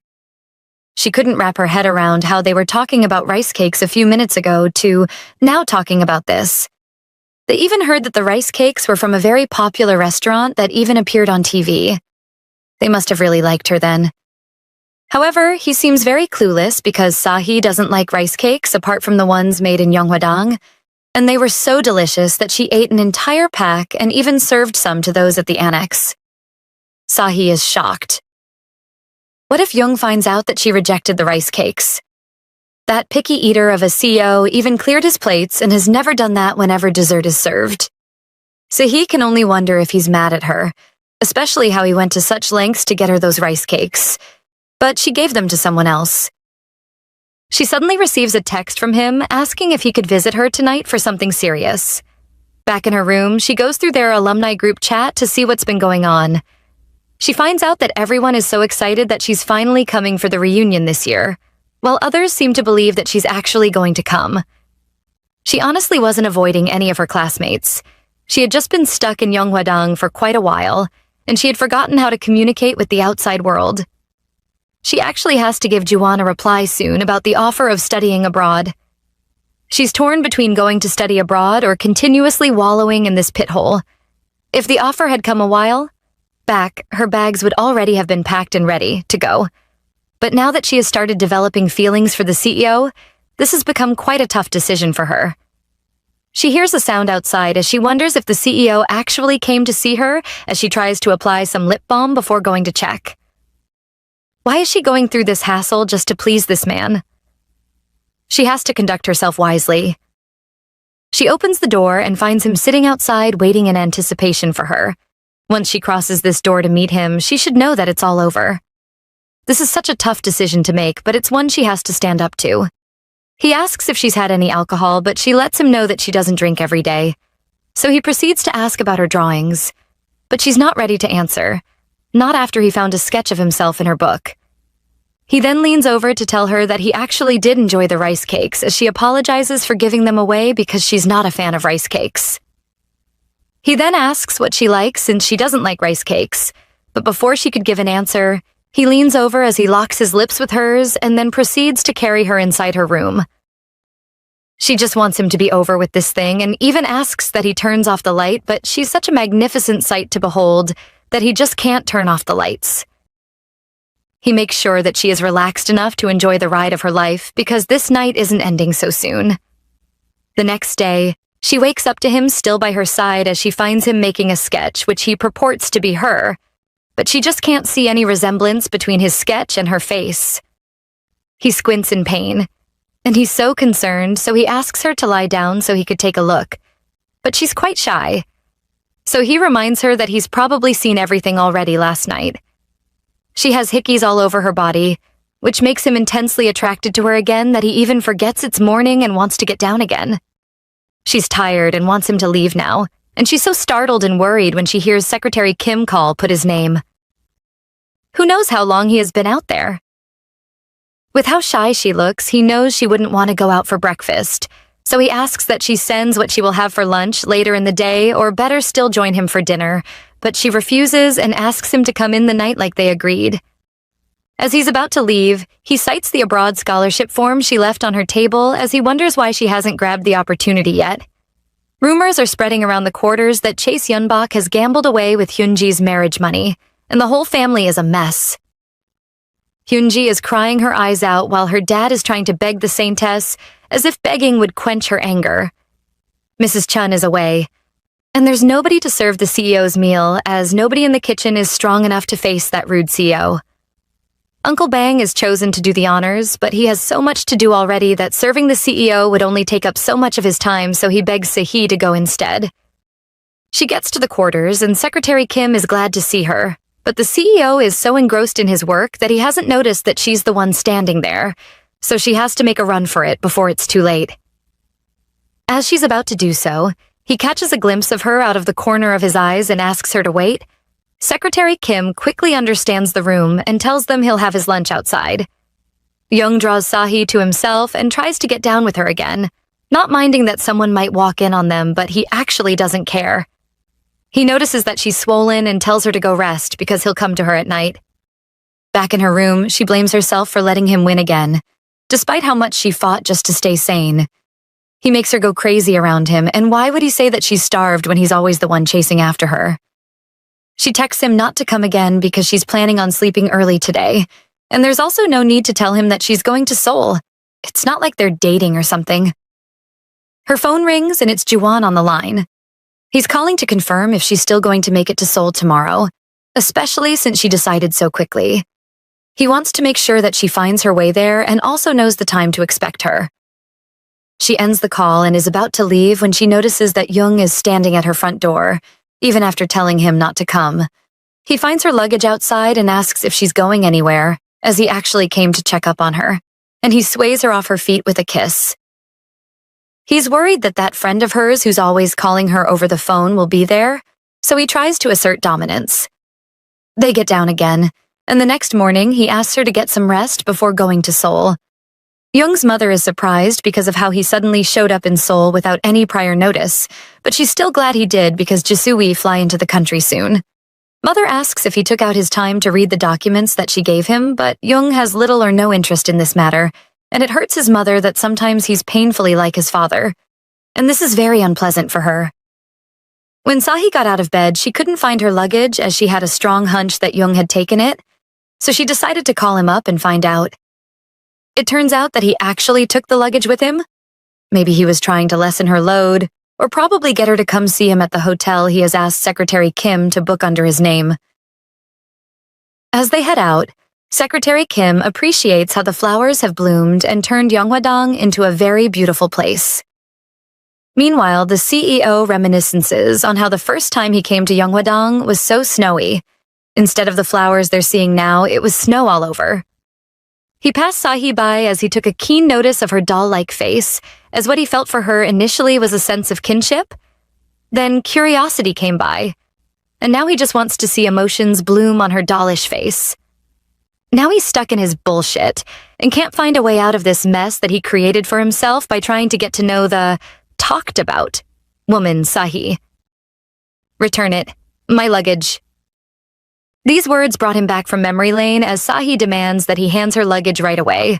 He asks her to get in so he can take her to Seoul, but she just can't, because she came here to get her luggage back and not go to Seoul with him. She didn't come with the rest of her things because she didn't expect this man for be this cunny and petty at the same time. Before she could go on and on about the things she doesn't have with her, he drags her into his car while Secretary Kim can only feel mere embarrassment on behalf of the CEO. Why does this man make matters worse every time? Doesn't this man have work to do? Her phone rings and it's Mrs. Chun. She asks if she has left for Seoul already because she couldn't find her in her room, and she tells her that her plans have suddenly changed. She asks if things have improved back home, but it turns out that with Hyunji and her family always around, things would never get better. Mrs. Chun can't wrap her head around what gave them the audacity to take out a private loan to borrow such a large amount of money. No wonder they always looked so scared and sad when talks about breaking off the engagement come up. Who's going to pay off their 2.5 billion won debt? She just doesn't know how long this matter is going to drag on at home, but she's just glad that CEO Jung is off to Seoul for a meeting so she'll get some space to breathe at least. However, she tells Sahee to keep it a secret that she's in Seoul for now, and she'd do her best to do same over there, and she has also spoken to Uncle Bang to keep it a secret too. After her call, she tells Secretary Kim to drop her off at a hotel that's between Gangnam and Yangjae Station, but Secretary Kim knows he can't do that without the CEO's instructions. He even sees their interlocked hands through the rear mirror and can only wonder what exactly is going on between these two. The CEO tells her that he already booked a hotel for her where she could rest. But why did he go through the hassle of doing that for her? Maybe because he knows she's going to come back tonight, drunk and wasted, so she needs to gain energy for all of tonight's stress. She asks if he doesn't have any business to handle, but seems like she has no choice. They get to the hotel and Secretary Kim offers to bring their luggage in, so they should go in first. Everyone in the hotel is on their feet as they keep greeting the CEO and making sure everything is to his taste. She should have expected this. A man who commands attention and draws respect wherever he goes, and being next to him would draw attention to herself. But definitely not in a good way. He asks if he's walking too fast. or if she's uncomfortable with everything around her, but she tells him that she's all right. He really needed to know if she's all right because she can get angry with him in the slightest second. But this man is so skilled at making her mad, so it's not her fault. He asks when she has to leave, and if it's not so soon, then she should rest for a while before she leaves. They get to the 15th floor, and she decides to start unpacking, but he offers to help her unpack her things, but she stops him as she insists she'll do it herself. Sahee is still very worried about her feelings for the CEO, but she should just be hopeful since nothing bad has happened yet. Since it's still bright outside, she'd wait for a while before she leaves, so she goes out to seat with the CEO. However, the CEO has been concerned about how many men will be available at Sahee's alumni gathering because his feelings for her are building up every day. She lets him know that they'd be expecting at least 6 men, and he even goes further to ask how many of them are interested in her. And Sahee is surprised by such questions that he's asking. She's about to get up and leave when he draws her back and places her on his lap while he sinks his head into her chest. He notices that she's already so wet and she's too embarrassed. So she looks away, but he fixes his gaze on her because he wants to connect with her soul and make her feel every bit and ounce of him. He reminds her that she has to leave soon, and he even offers to come pick her after the party because he's so sure she'd probably get so drunk because they haven't seen each in a long while. He asks her to be ready to pick up her phone and try not to drink so much before he comes. In a hidden corner at Yeonghwadang, a confrontation is ongoing. Lee Hyungu seems to be in disbelief and is emotional as he questions Hyunji about some rumors he has heard outside. Rumors are circulating around about her planning to marry someone else, and even breaking off her engagement. He demands answers from her. Hyunji is completely unbothered by Hyungu's emotions. In her mind, she thinks about how sick of everything she is. She doesn't know why breaking off her engagement is such a big deal. Listening to Hyungu accusing her of trying to deceive him by breaking off her engagement and getting with him instantly, she likens it to dating someone and breaking up with them. She doesn't get why everyone is acting like it is a big thing. She can't help but feel some resentment for the man who got her into this state, Woo Seon-ho. She remembers everything that occurred between them, how she was supposed to marry someone else but fell for Seon-ho. He was the only one who made her feel seen and special. Since she was young, she has always felt invisible. She felt that everyone's attention and love was always on Sahee. Every time anyone compared her to her stepsister, she always fell short. She was neither their parents' favorite nor their priority. That was what led to her pushing her sister off the cliff. But everything changed with Seon-ho. With him, she felt loved and important. Everything in the world felt like hers. So when Seon-ho whispered some sweet words to her and asked to borrow some money in her name, she fell for it. She didn't leave and chose to believe in their love. In the end, she was betrayed. Back to the present, she feels glad her family agreed to lie that the debt was her father's. Thanks to that, they were able to garner sympathy from her grandma. She makes up her mind. Since she was used in the name of love, she will use others' love for her as leverage against them. She pretends to be mad and tells Hyungu it is up to him to believe whatever he wants, she doesn't care. She finds it laughable that she is doing this but doesn't stop. She shouts and tells him he can leave since he prefers to hear others' opinions and has no intention of listening to her. When she says she is disappointed in him, Hyungu becomes angry and questions how on earth she could say she is disappointed. Hyunji acts sad immediately, crying about how the marriage was forced on her because of the condition of her father's company. She complains about how it was just an act to make her grandma believe she was living well and she didn't really love the man. She just couldn't break off the engagement.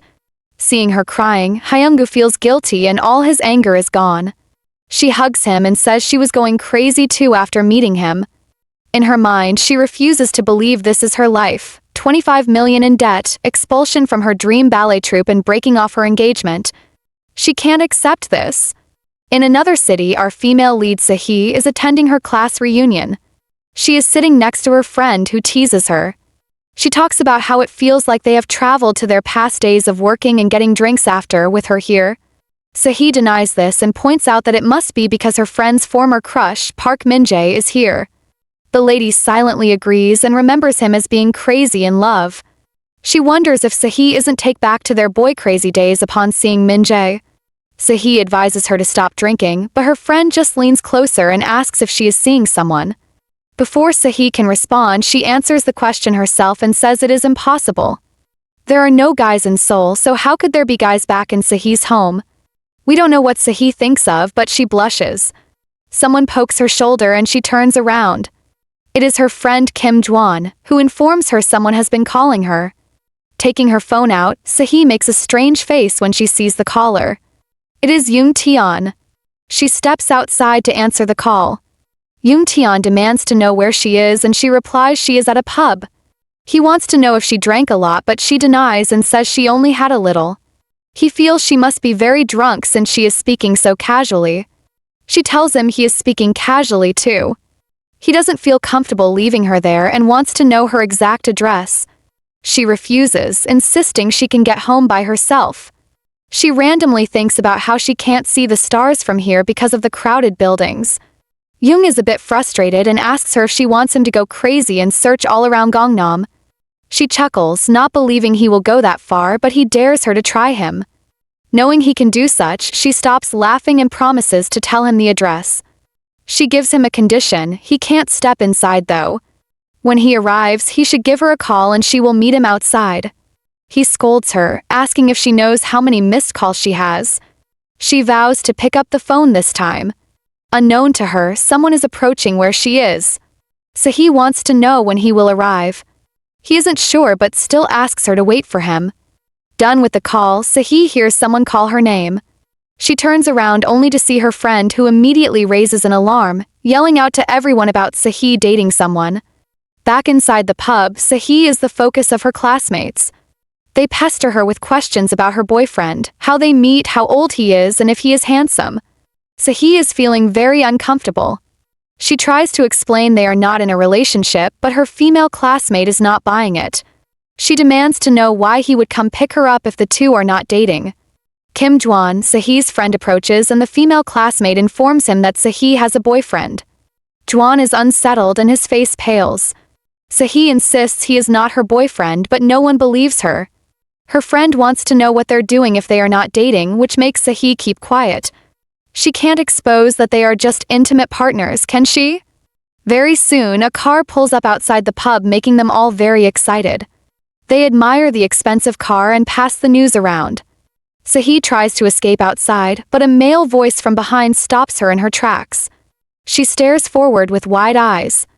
It seems Jung forgot her instructions because he is standing behind her right now. He puts an arm around her shoulders as he greets her classmates, calmly introducing himself as Jung Taeon. Seeing the tall, handsome man, Sahee's classmates are a bit flustered. Her female classmate immediately offers her seat to Jung. The rest are surprised and question if he is really Sahee's boyfriend. Our girl is a bit scared and tells Jung to quickly leave. He doesn't listen to her, however, and instead admits that he is her boyfriend. She leans closer to him and demands to know what he is planning, as people will misunderstand. Jung ignores her still. He is on a mission. Looking to his left and right, he immediately spots two rivals. He smirks and moves to stake his claim. He whispers into Sahee's ears, telling she can just pretend they broke up later. His proximity makes her blush. She wonders to herself why he is doing this. They are supposed to just be a one-night stand, but it seems like they have become lovers. The other end of the table, Jwan is staring at the two, heartbroken. The reunion goes on with lots of drinking and broken hearts. The gathering comes to an end soon. Jung is sitting to the side smoking, while Secretary Kim is busy assisting those who are drunk. Sahee feels a bit guilty and asks if she can help him with anything. He refuses and promises to send her friends home safely, making her relieved. She thanks him, but it seems she has something on her mind. She finally voices her thoughts. She is concerned about Jung considering how much he drank. Secretary Kim laughs it off, assuring her that this amount of drinks is nothing and his boss will be fine. Sahee is still feeling a bit shy when Jung approaches and grabs her hand. It is time for them to leave. While they walk back, Jung stares at her and suddenly comments on how strange she is. He was expecting her to be mad when he showed up. She reminds him he was the one who taught her to say that to her friends, the one who told her she can just claim they broke up. He smirks, knowing she wasn't even going to admit they were dating. Turning her head, she says it is not impossible. All of a sudden, he starts laughing, making her a bit frustrated. She clenches her fists, wondering why he is laughing at her. He stops and takes her hand, telling her he will keep her words in mind. Two head into the hotel. Once inside the room, he starts kissing her. Jung is not as calm as he looks. His thoughts are still on the reunion he just attended. There were 6 men on their table, and out of those 6, all of them were interested in Yeon Sahee. He stares at her face carefully, making her worried. She asks if he is drunk. He smirks and tells her other things would be happening if he was drunk. The two soon start to get intimate. Our female lead is awake. Her mind goes back to the passionate night she had yesterday. She is confused by Jung's behavior during their loving. The man she is thinking about walks in and calls her name, making her sit up in a panic. He comes to check if she is awake, and she says she is about to wash up. She informs him she is planning to go out today. He is curious about where she is heading, and she explains she wants to get delicious things from Yeonghwadang. He stops her and says he will get it himself since Seoul is far from Yeonghwadang. He is also heading that way. They will leave at 4, so he wants her to rest till then. Sahee is unused to such pampering and immediately declines, wanting to go herself. Jung smiles naughtily and asks if that is so. He changes the topic suddenly and asks if she has strength to shower alone, grabbing her. She wonders why he isn't leaving yet since he said he has plans, but he calmly replies that he still has a little time he can spend with her. Hearing the way he says her name like she is his precious, she tells him to stop calling her like that. She finds it weird. Her sentence triggers another round of loving. This time when she wakes up, it is evening. Jung approaches her and tries to place an anklet on her injured leg. He claims to have picked it himself and isn't sure if she will like it. She hurriedly tells him to stop gifting her and to take his things back. Done with placing it on her, he refuses and asks her to throw it away if she doesn't want it. He accuses her of even doing this before. He leaves the room, but not before telling her to get ready so they can leave. What he thought is a romantic gesture, however, leaves Sahee feeling sad and inferior. Of all things, why did he have to get her an anklet? The only thing it will do is draw attention to her every movement as she limps, which she doesn't want. Pulling the blanket up to her mouth, her face is clouded with sadness. She hates this. She really hates feeling so inadequate after receiving a gift. Secretary Kim has taken their luggages downstairs. The couple watch him leave. Jung reaches out his hand for Sahee to hold as they leave. When she raises her arm, he spots the anklet on her wrist and stares at her. A little embarrassed, she lies that it is cold even over her socks. He smiles and kisses her fondly, saying she behaves cutely. In the back of her mind, she feels something is different. She carries this thought even on their journey back. They return the same way they left, leaving her confused if it is only her feelings that have changed. Two secretly glance at each other. Sahee reaches out to stop Secretary Kim and asks him to let her off around here so she can walk to the entrance. Secretary Kim asks for his boss' opinion and Jung immediately objects. He instructs his secretary to take them all the way to the front.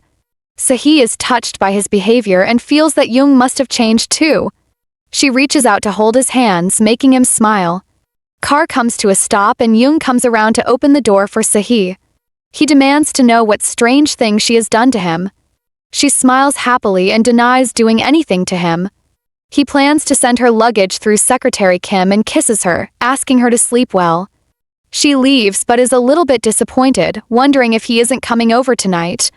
Over at our male lead's side, someone has stopped him to talk to him. It is his mother. Glaring at Jung, she questions him on why he is so late. The mother and son glare at each other for a while. It is Secretary Kim who comes to break the tension and offers a gift to the madam, claiming it was gotten by CEO Jung for her. It is her favorite pastries. Madame Yoon doesn't believe him and tells him so. Jung interrupts them and asks his mother if she is still mad at him. She scolds him and says this must be why he is always getting dumped. She tries to drag innocent Secretary Kim into their battle, but he supports his boss. Madame Yoon claims he is a man so he can't understand women's feelings. She asks her son if he is busy. He informs her he has a presentation to prepare for, but she dismisses it and wants him to join her. They're mother and son after all, so he has to oblige her. She turns around and invites him for some tea. Inside her room, Sahee is staring at the tons of messages on her phone all about her boyfriend. She places her phone down and buries her face in her hands. Staring at the anklet on her wrist, she knows someday when the time is right she will have to tell her friends about their breakup. She recalls the gentle way Jung helped her put on the anklet and blushes. She raises her head and catches a glimpse of herself in the mirror. She is a bit dissatisfied with her hair. She remembers her friend saying she looks prettier with bangs and makes a bold decision to cut her hair. She is reluctant to do so, however, and hesitates with the scissors poised over her hair. She spots something that shocks her. Or rather, the lack of something. There is a picture missing from her room. Because she is distracted, her hand slips and she cuts her hair off, making our innocent girl scream in despair. Side, Sahee holds a package while covering her forehead with her hands. She glances around sneakily, hoping no one will notice her disastrous attempt at making herself pretty. She scolds herself for getting distracted while cutting her hair. She heads over to Mrs. Chun's house and lets herself in with the woman's permission. Mrs. Chun is shocked looking at the girl in front of her. She calls out her name slowly, asking if this is the reigning hairstyle. Sahee is embarrassed and reveals she accidentally cut it in a moment of distraction. Mrs. Chun laughs at her helpless look and mocks her for calling herself an art student. She drags her over so she can help tidy her up. While the two get to work trying to make Sahee look good, they discuss. Sahee wants to know what is up with Hyunji's family. Mrs. Chun says they look like they're mourning. Hyunji is the only free one, however, still engaging in bedroom activities. The older woman mocks Hyunji, mimicking how she sounds while getting intimate. Sahee turns red and tries to shush Mrs. Chun, afraid someone might hear her. The woman is unfazed and says she is being loud on purpose. She is sure the saintess will cover their debt and tells Sahee so. Sahee is a bit disbelieving, but Mrs. Chun vows her grandmother will have no choice but to do so their family does not fall apart. She will pay off the debt while her son will work hard to repay her. Sahee is worried about Yeonghwadang though, as she is sure they don't have that much money. Hyunji's family is always piling up debts and causing trouble, which they have to clean up. Mrs. Chun reveals the saintess will head to Seoul to request assistance from Youngmoon chairman. She has been getting calls to go there anyways. Mrs. Chun is sure she will also arrange for Hyunji and Hyungu's wedding while at it. Since she believes Hyunji's marriage was called off due to her dad's debt, her grandmother must be feeling really soft now. Mrs. Chun hands Sahee a mirror so she can see her hair. Sahee is pleased with what she sees and thanks her auntie. Mrs. Chun notices the bracelet on her wrist and asks about it. Sahee forms a lie and says she picked it up from a random booth in Gangnam. Mrs. Chun is a bit relieved, making Sahee want to know why. Her auntie shares her thoughts about it being from CEO Jung, alarming Sahee. She looks down guiltily, while her auntie is happy that isn't the case. She reveals something that changes Sahee's mood. Jung Taeon is having a marriage meeting the day after tomorrow, right at Yeonghwadang. Yeon Sahee returns to the room after the meeting with her aunt, but her mind is a mess. Her heart is broken by the thought that Jung Taeon will be going to a marriage meeting. She mocks herself for being too naive. She should have known it would always come to this. Him having his marriage meeting and even here at Yeonghwadang. Her heart refuses to remain calm though. No matter how much she tries to force herself to believe she is okay and is holding up fine, she knows she is not. There is a knock on her door and she opens it to reveal Jung. Seeing him, she suddenly feels fine again. He seems to notice something and asks her what happened. When she seems clueless, he points out that she has cut her hair. Sahee immediately remembers her styling failure and panics, holding her head with both hands. Outwardly, she calmly says he is right. He teases her about getting a boyfriend and steps into the house. She is caught off guard a bit. He wants to know what made her suddenly cut her hair during the one night he was away. She can tell he is hinting at him being the reason behind her change. She coldly tells him she doesn't need to stay pretty because of a person. She just cut her hair wrongly. He notices her blushing face and smirks. Pulling her into a hug, he compliments her, making our female lead a bit flustered. She doesn't expect him to say such, but he holds her face and repeats his statement, calling her pretty. Sahee focuses on his kind smile and her heart turns into a mess again. She wants him to let go of her. She can't recklessly throw herself into this heat of desire for someone that isn't even hers. Jung is more focused on getting her to smile. Tis stares up at him in a daze as her mind wanders to something else. In the end, she stares at the picture he suddenly took of her while she was in a daze and complains. She urges him to delete it. He smiles happily and refuses. Sahee's heart gets messy again as she wonders why such a picture would be significant to him. She suddenly remembers the picture that went missing in her room. It was a photo of her with her male classmates. She deduces that it must be Jung who took that picture from the wall. The culprit is still busy admiring the picture that he took, and says it is a shame. It would have looked even better if she smiled. His words dampen Sahee's mood again. It was so easy for her to smile in pictures back then, so why is it difficult now? Jung wants to retake the picture, but Sahee is feeling horrible. She can't deny anymore that the news of his marriage does affect her. Her insides are even turning upside down. She can't pretend to be fine any longer. She wonders if she is the only one feeling so conflicted. Does Jung not feel it too? He pulls her closer and she suddenly can't control her emotions and pecks him. Tayon is pleasantly surprised and then asks if she had a good rest last night. When she says yes, he immediately starts getting intimate. Sahee's heart is not in it, however, as she wonders if she can ask him what this night means to him. Does it mean something more to him, or it's just casual? Jung says randomly that they should change the bed, but she refuses. He teases her about it, asking if she is okay with her bed being broken. She says she is fine with that, but in her heart she desperately wishes he is a mess like her. Couple are busy getting intimate. Sahee had made up her mind not to question anything that happens in their relationship or care where their love is leading to. Recalling her resolution now, however, brings her a little shame. It doesn't seem to matter though, because she can never openly express her feelings. While Jung is trying to bring her pleasure, Sahee knows that even if they're together like this, regardless of the many sweet words they whisper or the tender kisses they share, their relationship exists only in the moment. It is raining outside. Our girl is cuddled up with Tayon, but she can't sleep. Her mind wanders to the cherry flowers she saw yesterday. She wonders if it will be a sight that will disappear without a trace when the time comes. It is clear she is talking about her Jung. Feeling her touching his face, he urges her to sleep. Sahee feels that flowers are so weak and her feelings are just like those flowers. After so many years of waiting to bloom, they are easily swept away by the passing storm. Can't be helped because flowers have seasons, they change. She recalls Jung's face and acknowledges she already knew that. But she just wanted to stand beneath that scenery one more time. It is morning and Jung is awake. Looking at the adorable woman by his side, he can't resist teasing her. He scratches her nose a bit while she just mumbles and goes back to sleep. He finds her so cute and smiles. Sahee doesn't know about this because when she wakes up, he is gone. At this point, she knows it cannot be helped. She thinks the flowers are falling and the seasons are changing, just like her feelings. And now she has made up her mind. After dressing, she makes a call to her friend Yoo. She has decided to give it a shot. She plans to attend Juwon's study program abroad. Her friend is in disbelief and asks why she still needs to join the program. He is sure her boyfriend is rich enough. Sahee reminds him that she is not in such a kind of relationship with Jung. Her friend demands to know what kind of relationship they are in then. Are they just casual partners? Sahee sits outside as she explains to him about how it is. She has problems with her leg, and not only that, her lover is Jung Taeon. Jung isn't impressed even if it is Jung Taeon.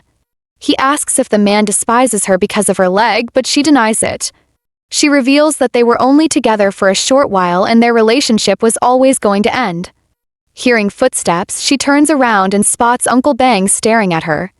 She hurriedly ends her call and asks what brings her uncle here. Uncle Bang's attention is on the words he heard, and he wants her to deny that she has something going on with CEO Jung. Sahee asks him if he would believe her if she denies it. Her uncle isn't too pleased as he already suspected it. Her words today just confirms it. He wants to know what she plans to do now and if anyone else knows about them. She says Mrs. Chun and Secretary Kim are aware of their affair. She doesn't want her uncle to worry and reveals Jung Taeon has a matchmaking meeting. She tells him their relationship was never serious. If not, she would be crying sadly in her room by now. She fakes a laugh and begs her uncle to help her with cleaning since he is here already. He agrees and asks about her change of hairstyle, which makes her embarrassed. She explains it was an accident. As the two converse, she notices Uncle Bang slowing down his footsteps just to match her pace, and her heart warms. Remembering a time when Jung slowed down just to match her steps, she knows that not only Jung Taeon can treat her this well. As long as anyone has good intentions towards her, they will take care of her. The two relatives are done with cleaning and decide to share a drink together. Uncle Bang is impressed by how clean her room is. In her mind, Sahee thinks it is because she has a frequent visitor. Her uncle notices the gleaming watch on her table and she offers it to him. He refuses to, calling it weird and ominous. He complains about why there are so many canvases. Just as he sits on the bed, an unexpected accident happens. Her bed breaks into two. While her uncle complains about the bed, Sahee smacks her forehead. Who would think the bed would actually break? Over at Jung Taeon's side, his secretary is reporting business matters to him. He refuses to take a break as he knows the headquarters staff also need to clock out early. He asks Secretary Kim if he has anything else to report. The man reveals he has news regarding the second daughter of Yeonghwadang household. The Jungmoon chairman has pulled some strings before a formal investigation could be carried out, saving Jung Taejun. Jung wonders why his uncle is so devoted to Saintis Park. He asks if there are any other calls from the Saintis, and he is informed that her presence is requested in Seoul. Jung is sure his father is planning to use this as leverage against the Saintis. His secretary interrupts his thoughts and reveals that according to inside information, this is not the first time the second daughter is causing trouble. 20 years ago, the Saintis also had to borrow some money from the chairman, about 5 billion won. Jung calculates and discovers Hyunji should have been just a kid then. He wonders just what kind of trouble a kid can cause which would be worth that price. Even Secretary Kim finds it odd. However, when he tried to inquire about it, he was told to stop prying further. The person they are speculating about is in a heated phone call. Hyunji is arguing with the other person on the line, who we discover is the ex that deceived her. She scolds him for calling her now after blocking her and changing his number. The man doesn't seem bothered and asks her to calm down, making her even more furious. She demands to know where he is so she can kill him. He says he is already in trouble without her adding to it, and tells her to calm down. His words send her spiraling as she shouts about how she is in more danger than he is. She asks how he plans to fix her life. He gives a lukewarm apology and whines about how he is about to end up in jail. His words make Hyunji calm down as she demands to know what is going on. Standing outside, Hyunji is in deep thought.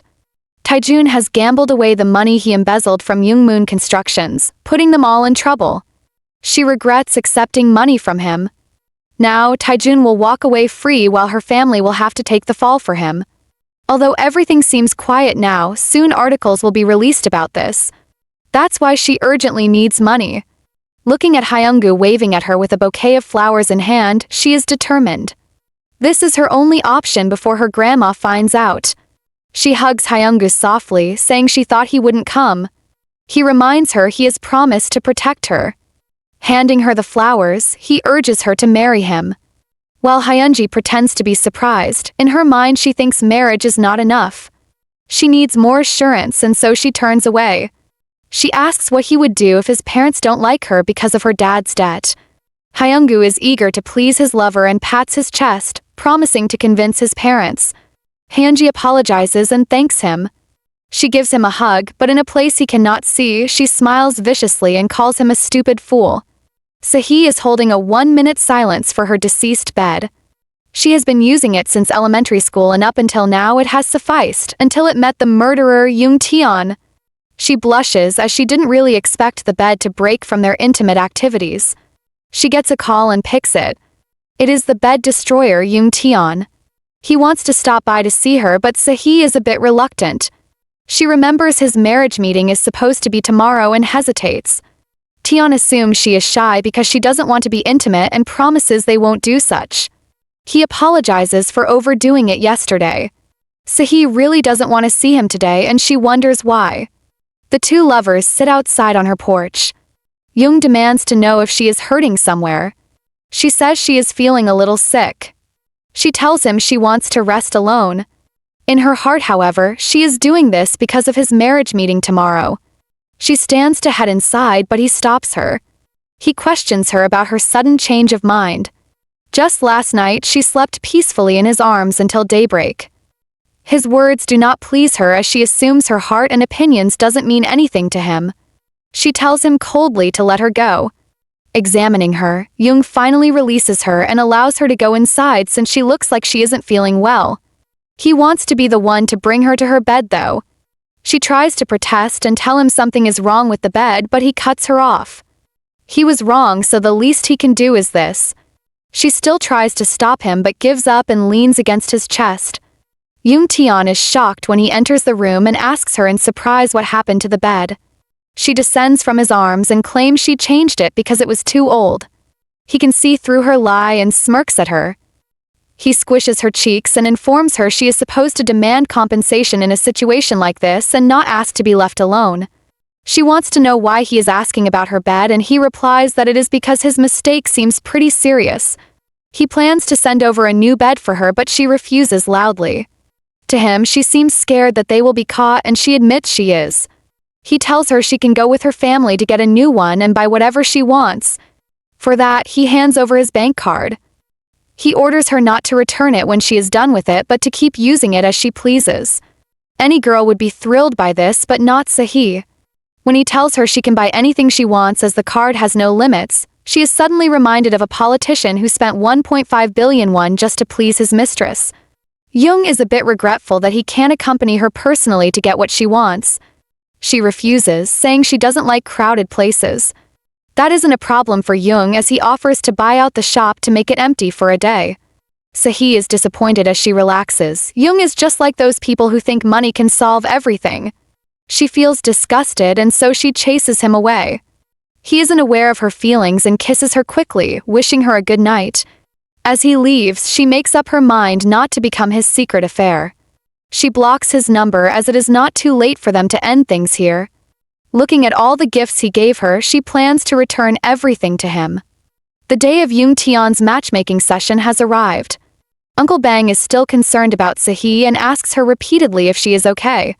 She focuses on cleaning as she assures her uncle she is fine.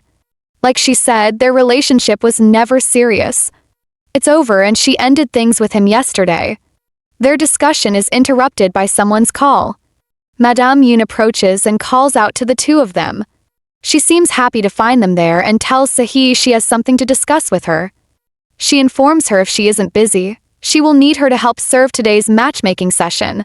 Dressed in an apron, Sahee stands outside the door and observes the couple inside. Jung is sitting with a beautiful lady in front of him. She announces her presence to the people inside as the person who plans to prepare their meal. Looking at the two people sitting inside, Sahee feels everything has gone back to its rightful place. Just because the two of them were in some sort of relationship doesn't change what she is. His potential wife can never be her. Her eyes become downcast as she serves the food for them. The girl sitting with Jung smiles happily as she admires the food before her. She complains about how hungry she is. Sahee wishes them a happy meal and is about to leave when Taeon calls her name. She turns around to see him beckoning her. He orders her to pour him a glass of water. While she serves them, Jung and the lady continue their conversation. Jisoo mentions how nervous she was coming here. She goes ahead to call him her first love. No matter how Sahee tries to hide it, she still feels affected. Her eyes catch the wide smile on Jung's lips and her heart breaks further. She exits the room, leaving the two couples to continue their date. Side, she is stopped by Madame Yoon, who thanks her for doing a good job. Sahee says it's nothing. Jung's mother lets her go since she doesn't want to hold up a busy person, and Sahee leaves. She wonders what sort of fantasy she has been living in all this while. Of course, Jung and his mother are in a position to nonchalantly boss her around. Remembering how Jung smiles at the lady, her heart breaks. She thought that smile was meant only for her, but it is now being given to someone else. She tries to comfort herself with the fact that they only dated for a bit and now she no longer wants to see him. Jung is over at his date listening to Jisoo talk. She keeps talking about his older cousin and how he bosses girls around. She hopes Jung is not like that. She praises him for being kind and chivalrous. Jung's eyes, however, are following Sahee's figure, wondering why she hasn't looked at his face even once. He interrupts Jishu's chatter and suggests they eat now so the food doesn't get cold. His thoughts turn to Sahee's action of blocking him, as if she wants to tell him this is the end.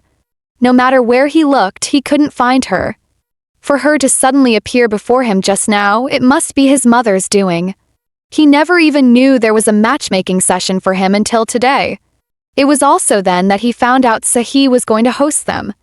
A message comes in and he looks at his phone.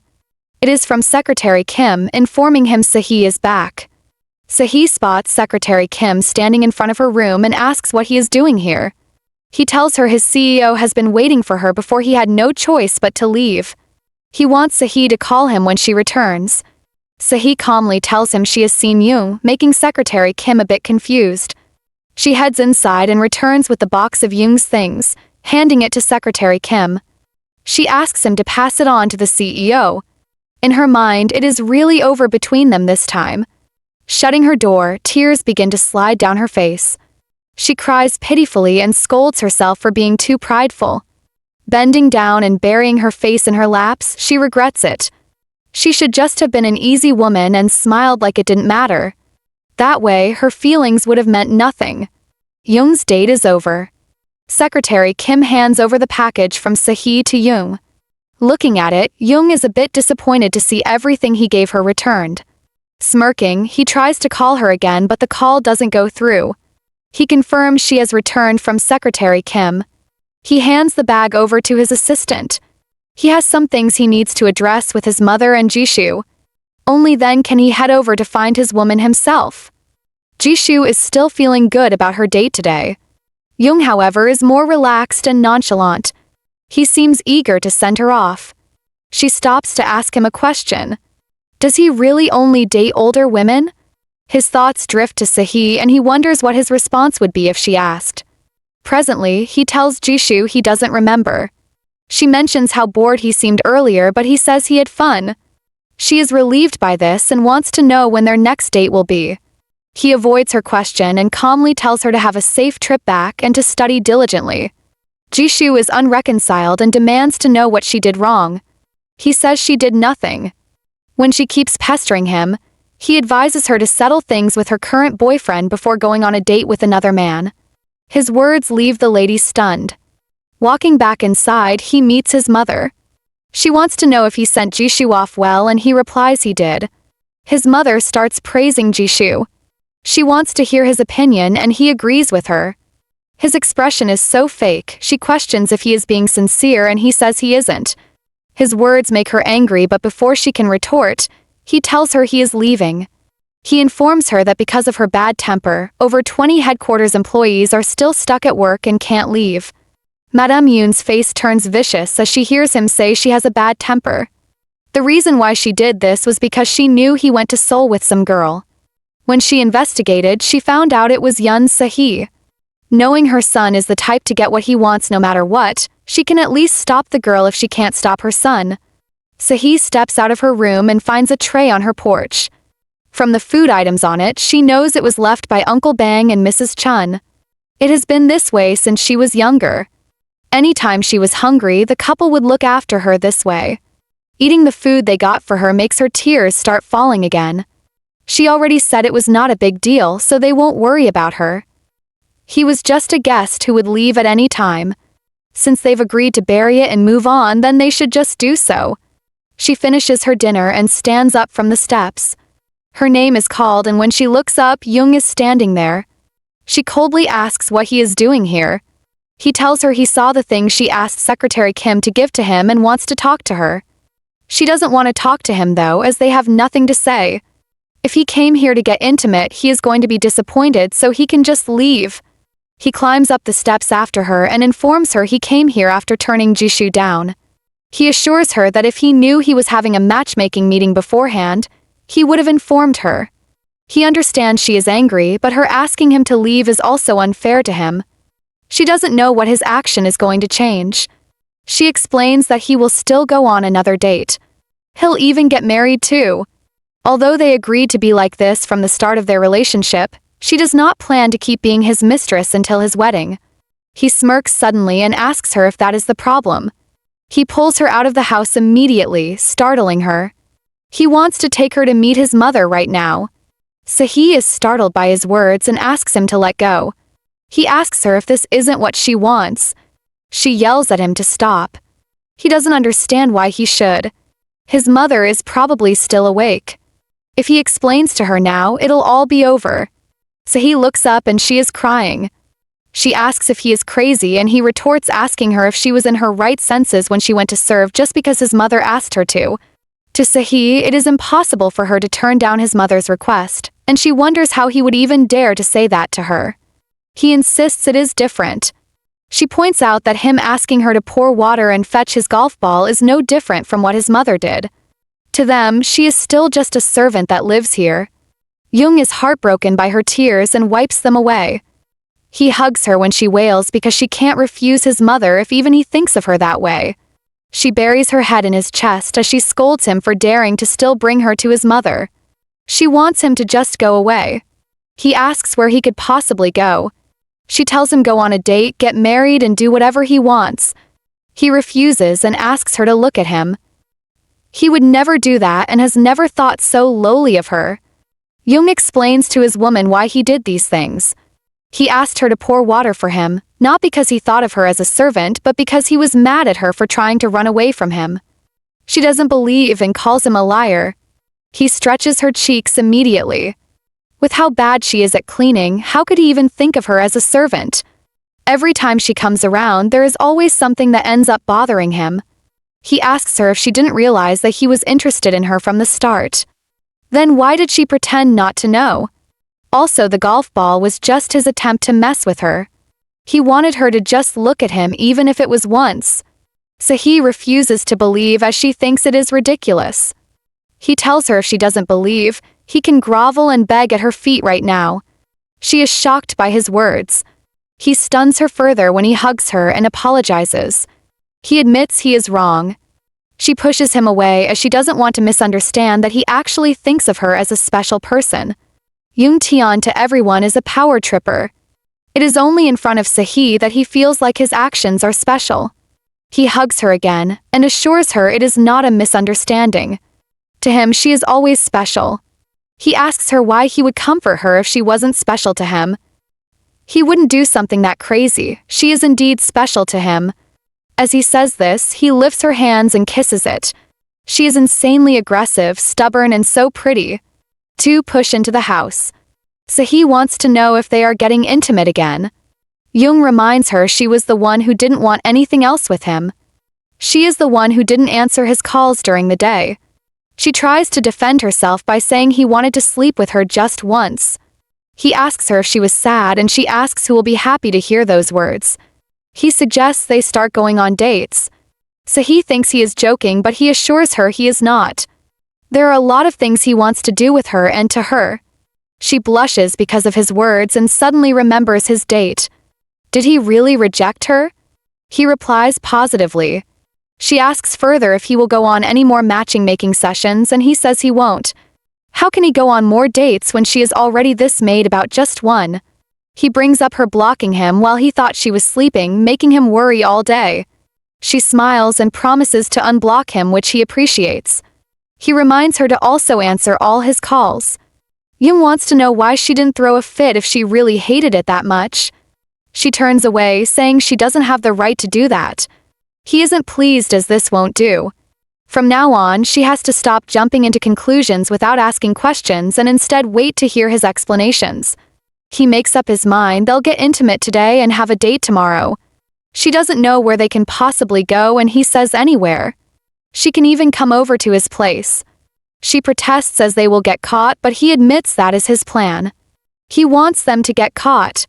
His words leave her dazed. Our main leads are busy getting intimate, but while the two are having a happy time, there is someone else who is having a bad day. Madame Yoon is very angry. She is on a call with Jisoo's mother talking about how the blind date failed. She just can't understand her son anymore. Why would he ruin such a good opportunity? He promised to go along with their decision before and marry someone their family chose. So why did he suddenly change his mind?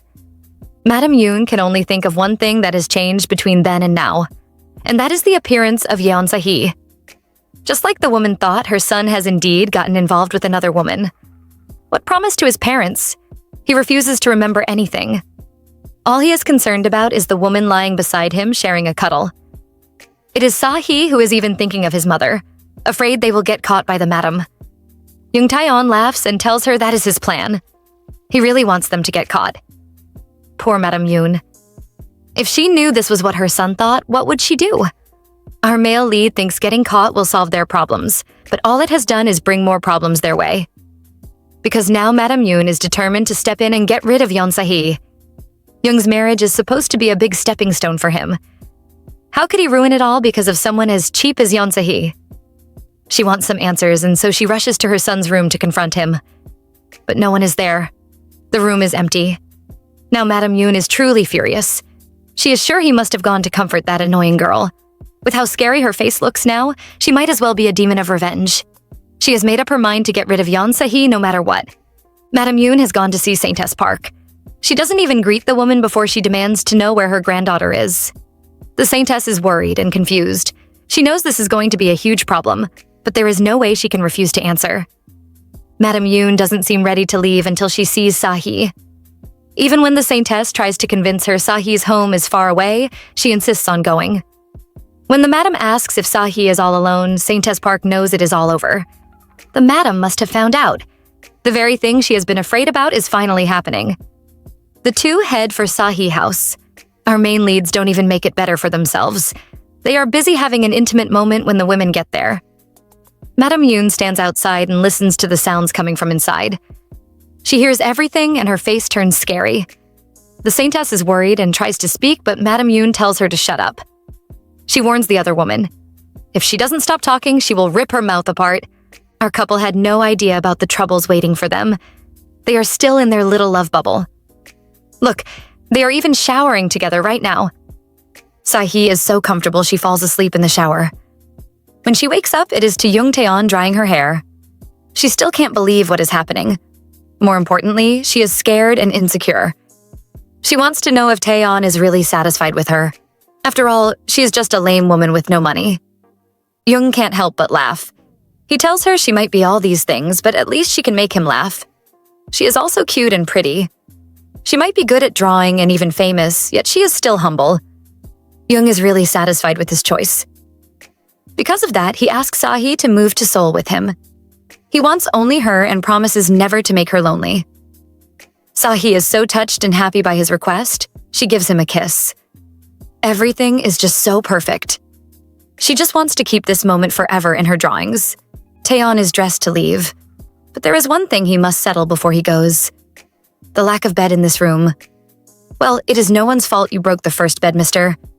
Sahee also rejects his card. She only wants the bracelet he has given to her. He thinks she is just being stubborn until she shyly tells him she doesn't need to buy a bed since she will be coming to Seoul very soon.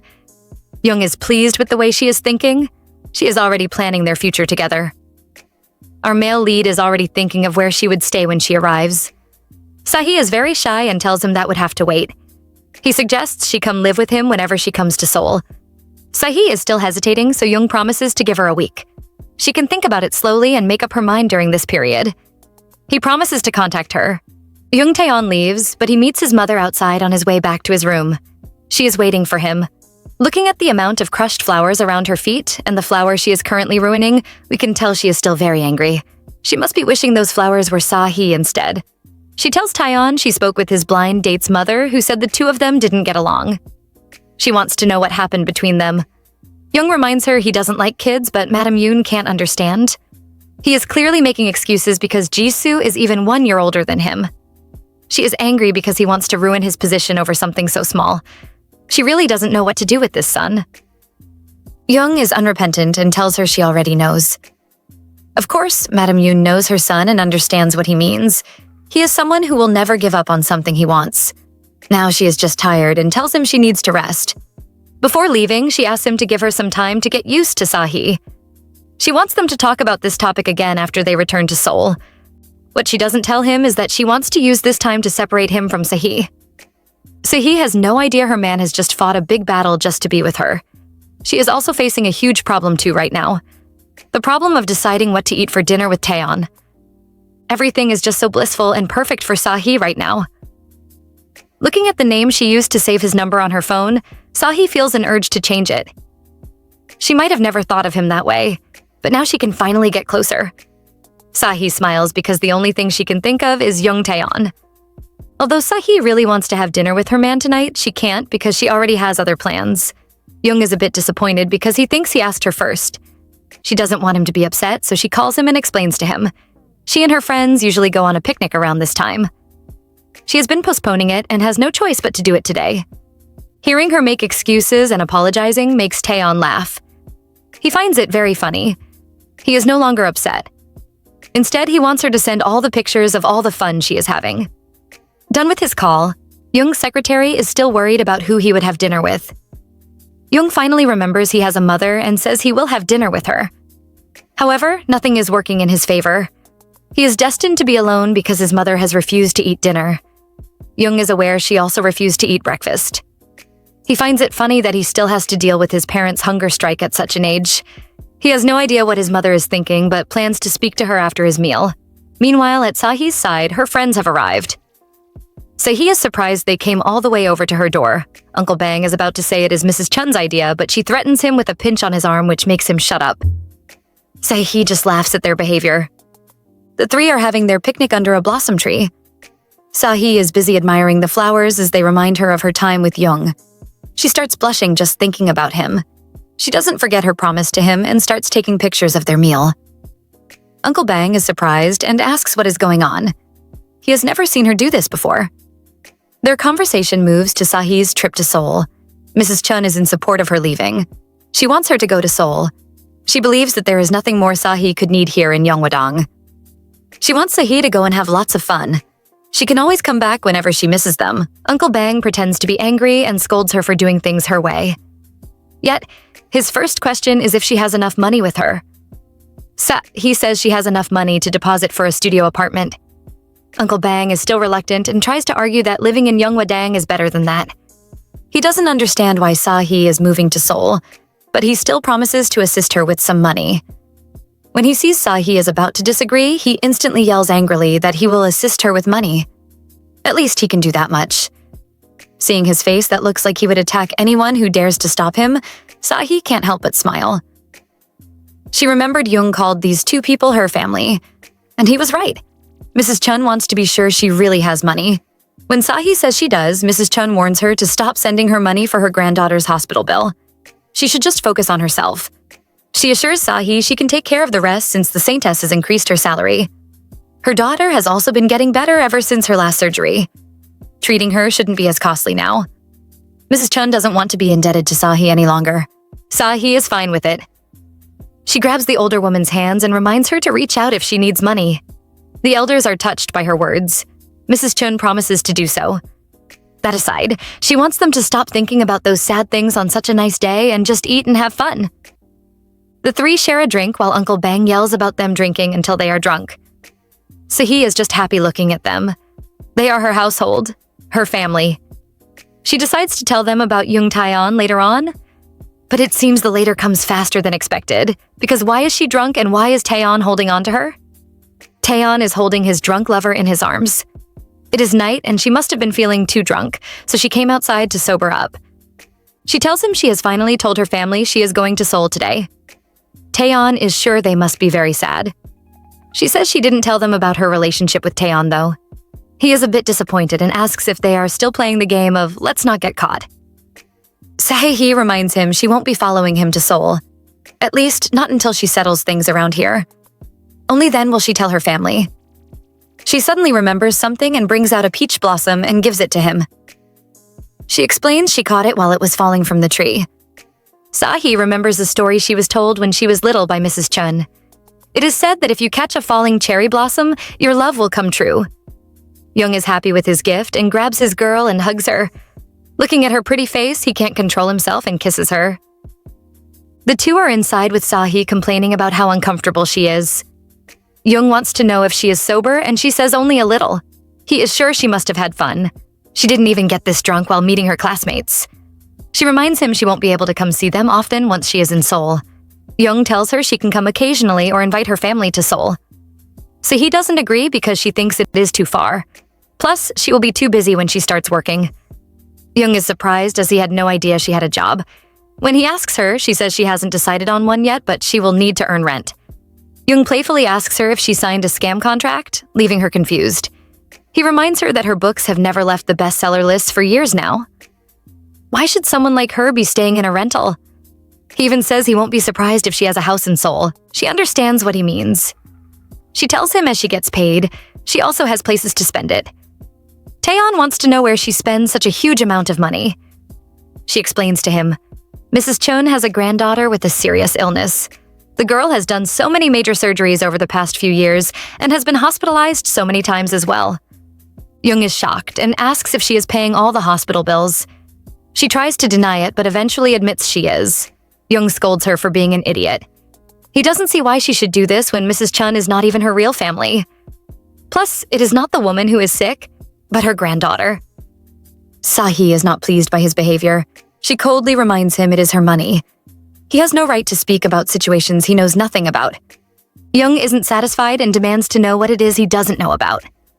She explains that Mrs. Chun did even more for her when she was younger. She was a child abandoned by her parents and ignored even by her grandmother. She was just a bundle of misfortune that nobody wanted, except for one person. Mrs. Chun was the one who pulled her out, as if to say the world hadn't abandoned her. For a full year after the incident where her leg was injured, the woman would carry her on her back every day. She would do that just to take Sahee to her school, which was an hour away. So Sahee doesn't regret it. Whether it is thousands or hundreds of dollars, she doesn't regret spending it on the woman. She warns Jung not to say such things from now on. Jung is feeling sorry and scolds himself. He touches her injured leg and wants to know more about the accident. She doesn't really want to talk about it and tells him it happened a long time ago when she was 9. Jung can hear her reluctance and asks if it is hard to talk about it. She says yes. She tells him she fell into a river and it rained heavily that day. The report went in immediately, but they refused to rescue her because the current was too strong. Everyone thought she wouldn't survive. And she wouldn't have if her ankle hadn't gotten caught between rocks, keeping her alive. But by the time she was rescued, too much time had passed, so she couldn't walk properly anymore. Jung is curious, though. Why would she go to the river on such a rainy day? Sahee doesn't want to tell the truth, so she lies. She says she went to find a doll. It was her younger sibling's doll, and she said she lost it nearby. So Sahee helped her to look for it and fell into the river. That isn't the truth, though. Maybe someday Sahee will finally be able to tell him the truth that it was her younger sister who pushed her. But even if that day never comes, she is just happy being with Jung Taeon. Sahee might think she could deceive Taeon, but the man is so much smarter. The next day, he immediately gets his secretary to investigate what happened 20 years ago. The amount her grandmother, Saintess Park, collected from the chairman was around 500 million won. Jung is curious because Sahee said she fell trying to find her younger sibling's doll, and the Saintess also settled something related to that sibling for 500 million won. He wants to know who told Secretary Kim the story. When he is told it is Chief Seo, he immediately plans to meet the man the next day. Sahee is about to die. I understand, girl. I get that same feeling when I get drunk too. Tayon is still concerned because she sounds like someone on her last breath. She assures him she will live. He wants her to know he will be going back to Seoul for today. He might be late, so he doesn't want her to wait for him. Sahee is surprised and reminds him there is a ritual holding for him today. Tayon says what he wants to take care of is more important. He apologizes because they keep having to postpone their dates. She must be frustrated. Lies, you are the frustrated one. She tells him yesterday felt like a date to her, and he smiles. He tells her to open the door if the pain gets too much. She does so and sees a package outside her door. She asks if he stopped by, and he says he did. He wanted her to rest some more and so didn't wake her up. Just seeing the package makes Sahee blush. He promises to come in and just mess with her next time so she shouldn't sound so disappointed.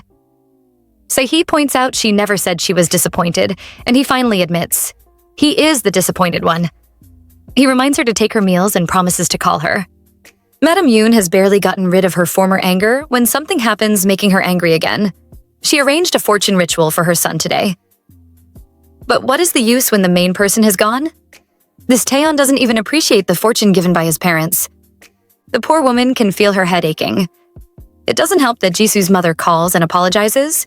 She apologizes and says she just found out her daughter was already in a relationship. Madame Yoon doesn't believe her. She doesn't even care about that.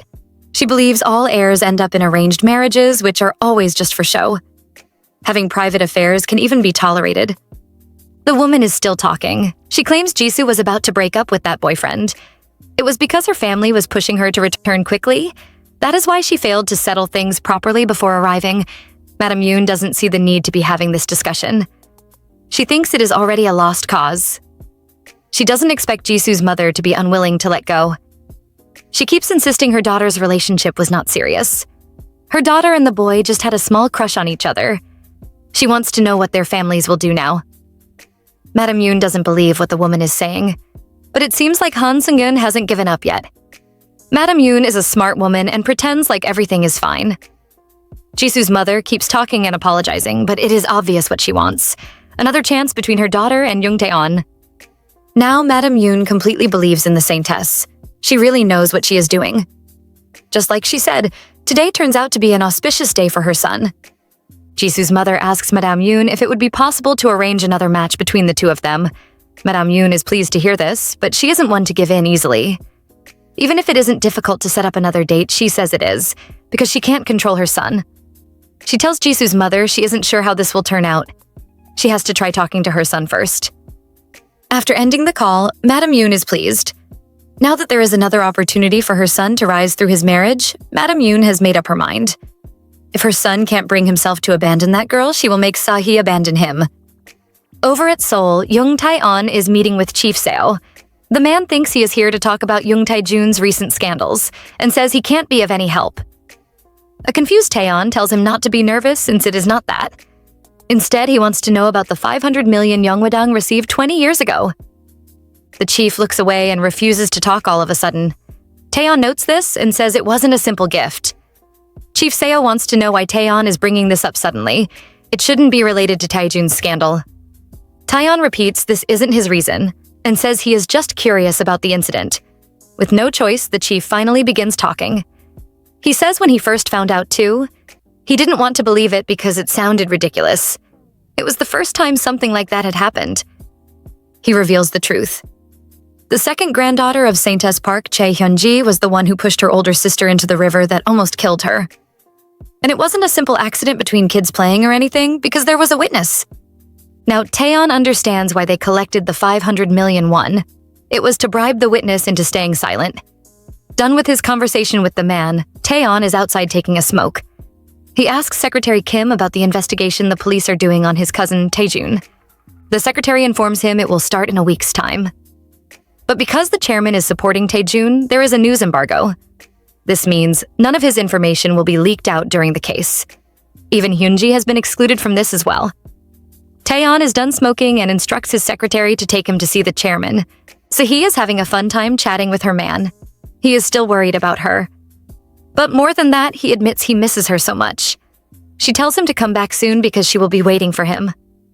She is still embarrassed when she remembers she gifted him a cherry blossom petal yesterday.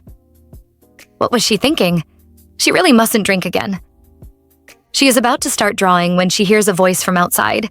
It is a familiar voice, and Sahee starts sweating when she hears it. She isn't expecting any visits. Just as expected, when she opens the door, Madame Yoon is standing outside. Sahee nervously asks her what she is doing here, and the woman asks if she can spare her some of her time. They need to talk. The two women are inside Sahee's studio. After refusing any refreshments from Sahee, Madame Yoon mentions her job. She knows Sahee is a writer but doesn't know she also paints. She believes Sahee must be very talented. She even says she read Sahee's book, making our dear girl nervous. Madame Yoon keeps praising the book and Sahee's writing. Sahee is feeling a little relaxed and says, Madame Yoon is just being kind. The woman says she is not, as Sahee is already doing really well. Her book is famous among children's bookstores. She suddenly changes the topic and asks Sahee to draw for her. Seeing the stunned look on her face, Madame Yoon acts disappointed and says it must be too much to ask. Our silly girl rushes to assure her it is fine. She will be happy to. She is soon done drawing and shows it to Madame Yoon. The woman admires it, asking if she really looks like this. Sahee admits she is very beautiful. Madame Yoon thanks Sahee, who thinks she is just talking about the painting. Madame Yoon explains her reason. She is thanking Sahee for spending time with Taeon. Sahee is confused by this.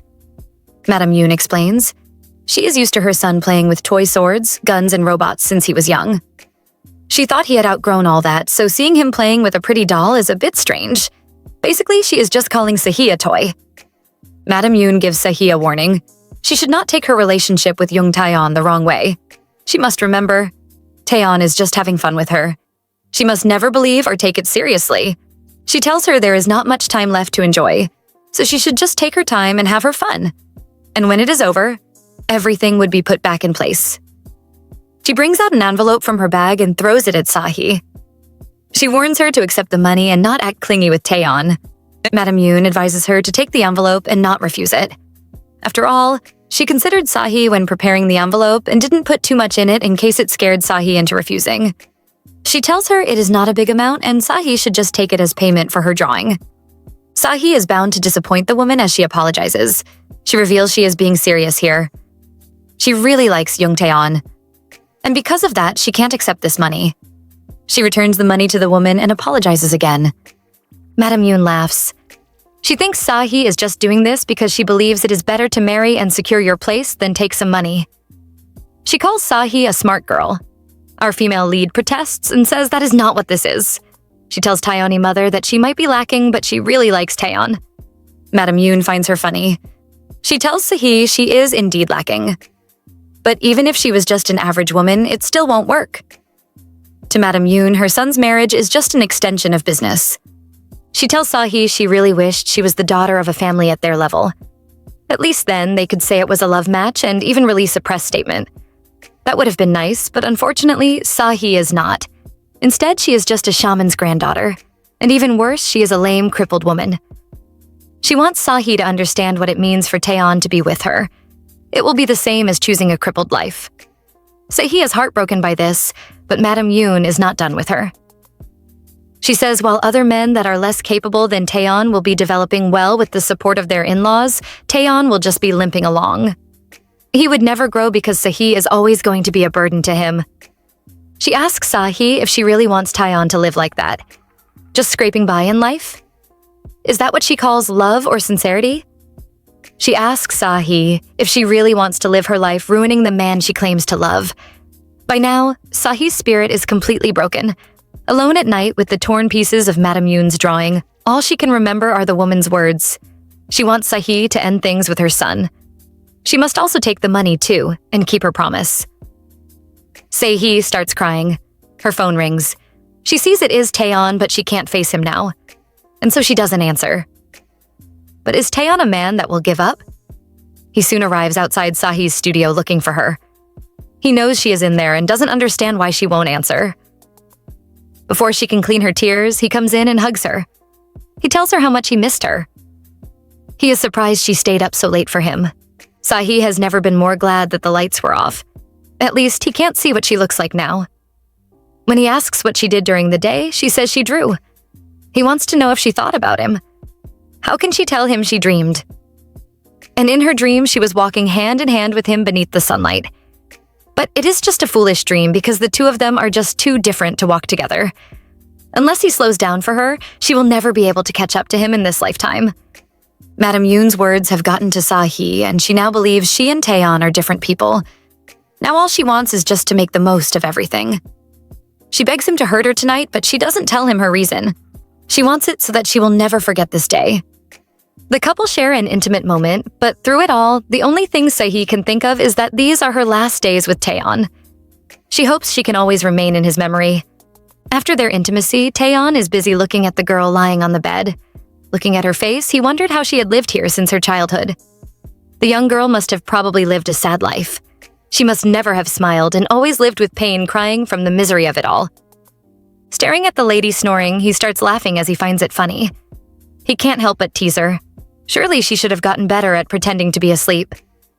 Sahee, who has been caught, can only smile guiltily. She really wasn't sleeping. Taeon doesn't need her awake, though, and covers her eyes. He doesn't care if she is pretending. He just wants her to know he will be going back to Seoul earlier than they planned. He has something to take care of and will be leaving in 3 days. He wants them to have a date for the next 2 days. Sahee is happy to hear this and agrees with him. Soon she falls asleep. Jung Taeon can no longer sleep, though. He recalls his conversation with his grandfather. He had given the old man all the evidence he had on Taejun's scandal. However, it came with one request, that he stops covering for the Saintess's family.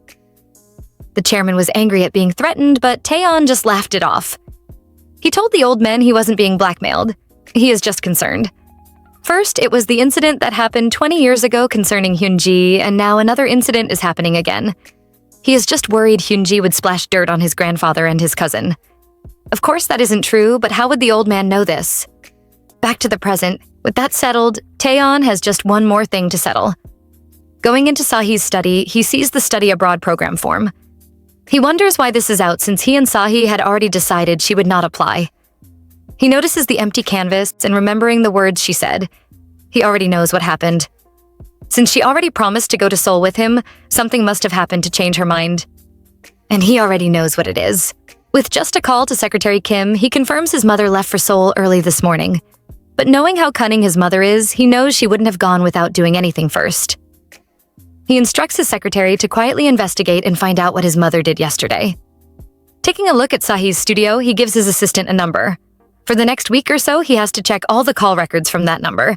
Sahee has no idea Taeon is already suspicious of her behavior. She wakes up and sees he has gone. She remembers him saying he would leave in 3 days. At least she has 2 more days to spend with him. She calls her uncle, who has prepared the moving van for her. He also tells her Madame Yoon left for Seoul that morning. Sahee cannot forget what the older woman said to her last night.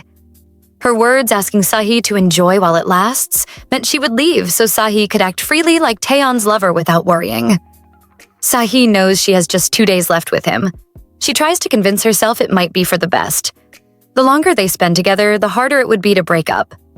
Once upon a time, she wished for him to stop and come down to her level. But she knows there is no way he would. She thinks Jung Taeon is not the kind of person to slow down for someone. For her, they are just a connection that brings misery to each other. But she is determined to cut it off from now on. The Yeon family are gathered outside. Saintess Park is traveling to Seoul and her daughter is worried about her. Not really. She is more worried about the money she is going to bring back. She is happy thinking all their problems will be resolved tomorrow. The Saintess reminds her daughter her husband will have to pay back all that money even if he has to work himself to the bone. She turns to congratulate Hyunji and Hyunggu, who have decided to register their marriage. Hyunji hugs her grandmother as she promises to live well with her fiancé. Hyunji is convinced this is the best decision she could make. But staring at Sahee, who is standing apart from them like a stranger, she is curious to know her sister's path. Sahee knows everyone has a different standing in life, and the price she will have to pay for loving someone of a different standing is that she will end up lonely and left alone. But she has accepted her fate. So when Taeon sends her a text wanting to have lunch with her, she refuses. He isn't happy but doesn't insist and wants to have dinner with her instead. Sahee agrees to him, but she doesn't expect the man to be so eager. He calls her while she is still painting and announces he is coming to pick her up. Sahee is worried because why is he coming over? She tries to stop him but jokes on her. Because the man is already here. Taeon is standing outside the open window and staring at her. With no choice, Sahee asks him to wait for her while she finishes her painting. He says he can only do that if she allows him to watch from inside. And that is how she lets him in. Taeon notices the study abroad form again. He is still worried his mother might have done something to his woman. But no matter how his secretary investigates, the results are the same. Madame Yoon never left her house throughout the day. She was in her room all through. Sahee warns him the smell might not be pleasant for him, but he isn't concerned with that.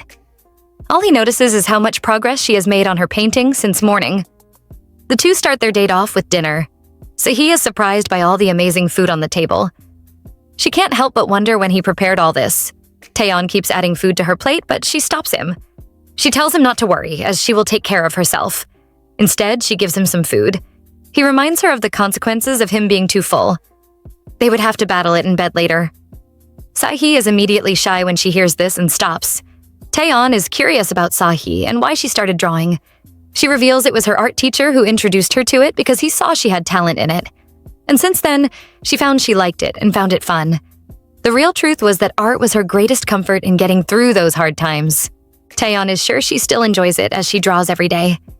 He wants to know how she started her dream of becoming a children's book author. Sahee explains it started when she was doing volunteer work at a children's center with her friends. She made a book to entertain the children there, until one of her seniors from college who works in a publishing house saw the book. Tayon is surprised she also volunteered, but she says it was because of her friends.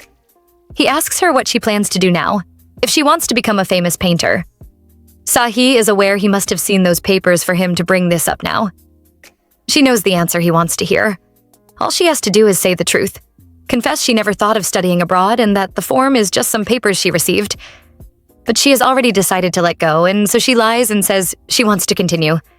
She might not become someone remarkable, but she wants to continue learning how to paint because she likes it. Tayon doesn't understand her reason. He is someone who has spent his whole life living by the calculations, but he unexpectedly likes Sahee's answer. He calls her name and asks her a question which makes Sahee choke and spit up the water she was drinking all over her body. Did Jung Taeon really just ask her to stay the night with him? Of course, Sahee wouldn't say no to such a sweet offer. She agrees to stay so this man gives her some clothes to wear. Well, if you can call these clothes. He gave her just one of his shirts to wear. Sahee is shocked that he wants her to wear just this, and he says she will be taking it off later anyways. Actually, that's a good reason. He suggests they bathe together, and it takes our female lead some minutes for her brain to process that sentence. When she does, she disappears as fast as lightning into the bathroom. Alone, we would think Tayon is busy thinking of the various things he would like to do to Sahee, but he is not. Well, I'm sure he is at the back of his mind, but he is more worried about Sahee's change. After receiving her recent call log from Secretary Kim, he sees only one thing worth noticing: the call from the delivery driver. Seems like his woman has been really busy. Sahee is weak. She promised herself to completely cut it off today, but time keeps passing and she can't do that. Their 2 days would soon turn into a day after midnight. And she only has until that time to enjoy their relationship. Walking out of his bathroom in just his shirt, Sahee promises herself, no more deception, she will just have to end it. But looking at her handsome man waiting for her, she becomes greedy. She still has 2 more days. It won't matter if things stayed like this. It should be okay. She will just wait a little longer. The two share a bottle of wine. Jung Taeon warns her to drink slowly as the wine is very strong. She asks how strong, and he says strong enough for her to do things to him if she gets drunk. Hearing this, our girl will surely refuse to drink. Oh wait, she gulps the wine down so fast. Even Jung is shocked and has to stop her. Leaning against him, she tells him she wants to get drunk. Tayon is troubled because he knows something is wrong with her. He asks her why, and she says just because. But the truth is she just wants to forget everything. The complicated thoughts and reality and the guilt of deceiving Tayon. She just wants to spend this night with him. Tayon grabs the hand holding his face as he tells her she sounds like she wants to do something strange with him. Before she can continue, he kisses her and refills her glass. Sahee is starting to feel uncomfortable in her clothes. For some reason, everything feels too hot. Tayon simply says she should take it off. Sly man, I see your plan. Sahee is about to refuse, but then Tayon changes his question. This time he is asking, will she take it off for him? Sahee is shy, and to hide it, she keeps drinking. That is until Tayon grabs the glass from her, refusing to let her drink anymore. Sahee is upset and questions why he did that. Unknown to her, she is sitting in a very attractive position right now. So attractive that Tayon can't hold himself back any longer. He grabs her and reminds her. Recently, she has wanted to do things she normally wouldn't do. Yesterday, she wanted to feel pain. Today, she wants to get drunk. He tells her if she keeps acting like this, he will be expecting the same tomorrow too. After another wild, intimate night, Tayon is up and ready to go, while Sahee is still lying passed out in the bed. Talk about stamina. He orders Secretary Kim not to come and clean the room. Only sending the meals in is enough. He is still worried and asks the secretary to find out more about his mother, even if it's just rumors going around the secretary's office. He even wants the secretary to open an account so he can access their company's group chat. Jung Taeon is trying to believe that his mother wouldn't be using such outdated methods like this, but a part of him doesn't believe it. He would never accept Sahee leaving him. Sahee is awake and is terrified to see it is already past 3 p.m. How could she sleep till this hour? Well, girl, you were doing some pretty nasty exercises last night. She hasn't even had a chance to cover up when the door is opened and Taeon comes in. He is concerned about her, but she tells him she is feeling fine. Instead, she is more worried about the clothes she wore yesterday as they are missing. Tayon reveals he already put them inside his dressing room. He will bring them to her. He also mentions that some food has been prepared for her to eat. Sahee is worried her uncle or Madam Chun might be aware. Tayon knows what she is worried about and assures her it was Secretary Kim who prepared everything. The next time Tayon comes back, Sahee is already dressed in her clothes. He seems disappointed to see this. He is worried she still needs more sleep and grabs her legs so he can give her a massage. Seriously, this man is such a green flag. He finds it ticklish, but he reminds her she said it was good yesterday. Of course, she can't tell him she only said that because he wanted to hear it. And so she has to bear her fate, leaving Tayon to laugh at her. There is a knock on the door and Tayon goes to get it. It is their food, and he turns back to invite Sahee to eat, only to see her doing a weird evil dance. Nah, she is just trying to wear her skirt. It is so funny. He starts laughing while she scolds him. After dressing, he wants her to eat. But how can she when he is lying on her lap and staring at her with those pretty eyes? Her heart keeps fluttering, and even though she knows it is wrong, at this moment she will just treat it like a dream. She starts stroking his hair, but stops. He is not satisfied as drags her hand back, asking her to keep touching him. When she doesn't, he asks her to hurry up. With no choice, she continues patting his hair. Tayon is watching her and suddenly asks her a strange question. Does she think they will live like this forever? Sahee has left a note for Tayon.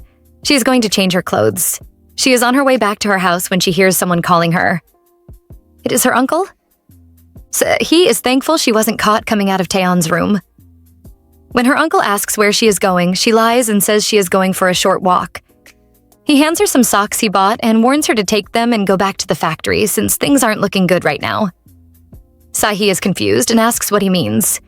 He says Madam Min Yo-jin came back, but she isn't looking so well. When he asked her if something happened, she refused to answer. It seems Chairman Jung didn't lend them money this time. Even the building she put up for sale isn't selling. Now what is the woman going to do? While the two are talking, they suddenly hear some screams from behind them. When they look over, they see Hyunji and Hyunggu. She keeps screaming for him to get out while he tells her she is the only one he has left. She yells at him for humiliating her. How could he, just after they had registered their marriage and in front of all his friends, talk about how much he used to like Sahee? Does she have to sit there and listen to it? She tells him what his friends said to her when he wasn't there. They asked if she was taking over her sister's leftovers. Well, girl, they didn't ask the wrong questions. Hyunggu tries to defend his friends and says they were just joking. But Hyunji isn't listening to him anymore because she has seen Sahee standing there watching them fight. She suddenly rushes to Sahee's side and starts accusing her of flirting with Hyunggu. She is sure Sahee and Hyunggu dated and planned all this together, just to humiliate her. Sahee can't understand her half-sister. She never really meant it with Lee Hyunggu, so why is she getting so worked up now? She tries to walk away from Hyunji, but the girl just keeps screaming at her. Suddenly, the door opens and Saintess Park steps outside. Hyunji is happy to see her grandma and immediately pretends to be sad. Her grandma has always backed her up, so this time she thinks it wouldn't be any different. But what she didn't expect was for her beloved grandma to slap her in the face. Hyunji is shocked by this change, and even more so when her grandmother calls her a worthless little brat. It doesn't end there because the old woman starts beating her up. The Saintess keeps slapping her as she remembers what she went through at the chairman's house. The words the chairman said to her, she still remembers them clearly. He called her old and basically said he was the one who raised her. She has never endured such humiliation and has never had to beg the chairman for anything. The only times she begged the man, it was always for Hyunji. Looking at the cause of her humiliation, she starts beating her again. But the Saintess isn't only angry because of that. She has just found out that the money she gave Hyunji so she could marry well and not be looked down on as a shaman's granddaughter, the girl spent it all on gambling. Her grandmother doesn't even care and reveals that she went out with different men right before her wedding to have orgies. Hyunji tries to defend herself and explain she was tricked. It was all the fault of her useless ex-boyfriend Woon Seon-ho who deceived her. She claims she was scammed. Unfortunately, Saintess Park is past believing her. After all, someone that could lie that her huge debt of 2.5 billion won was her father's own is capable of doing anything. The two seem to have forgotten that Hyunji's newlywed husband is standing behind and listening to all this. Hearing about how Hyunji lied and deceived her grandma with her parents, he starts sweating nervously. He can't, or rather, refuses to understand what they are talking about. Hyunji keeps apologizing, but Saintess Park has made up her mind. She wants Hyunji to leave her house. Both her and her parents have to get out of Yeonghwadang. From now on, she has disowned them and doesn't know any of them. Yoonji can't accept this. She grabs the old woman's skirt and begs her to help her. She is really in trouble, and the loan sharks have even come looking for her. If she doesn't pay back, their whole family will die. She tells her grandma she has registered her marriage and promises to live well if her grandma helps her to pay off this loan. The old woman is having none of her rubbish, though, and tells her she doesn't still know her place. She pushes her away and warns her. If she comes back into Yeonghwadang one more time, she is going to cut off her parents' fingers first and feed it to the wild animals. The old woman goes inside, leaving an upset Hyunji kneeling on the floor. But she doesn't remain upset for long because she hears Hyunggu asking her about the debt.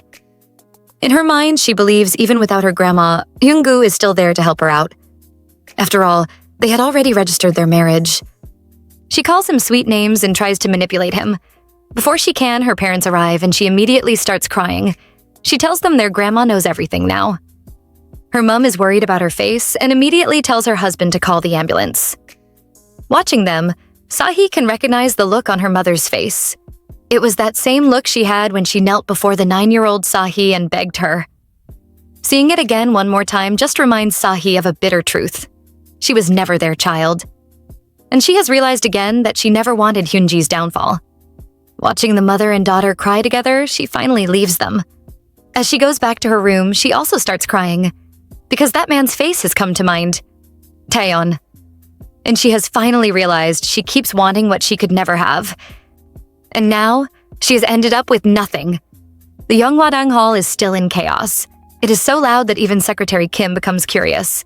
He suggests he goes outside to find out what is happening, and Taeon doesn't stop him. He is busy worrying about his woman who hasn't come back.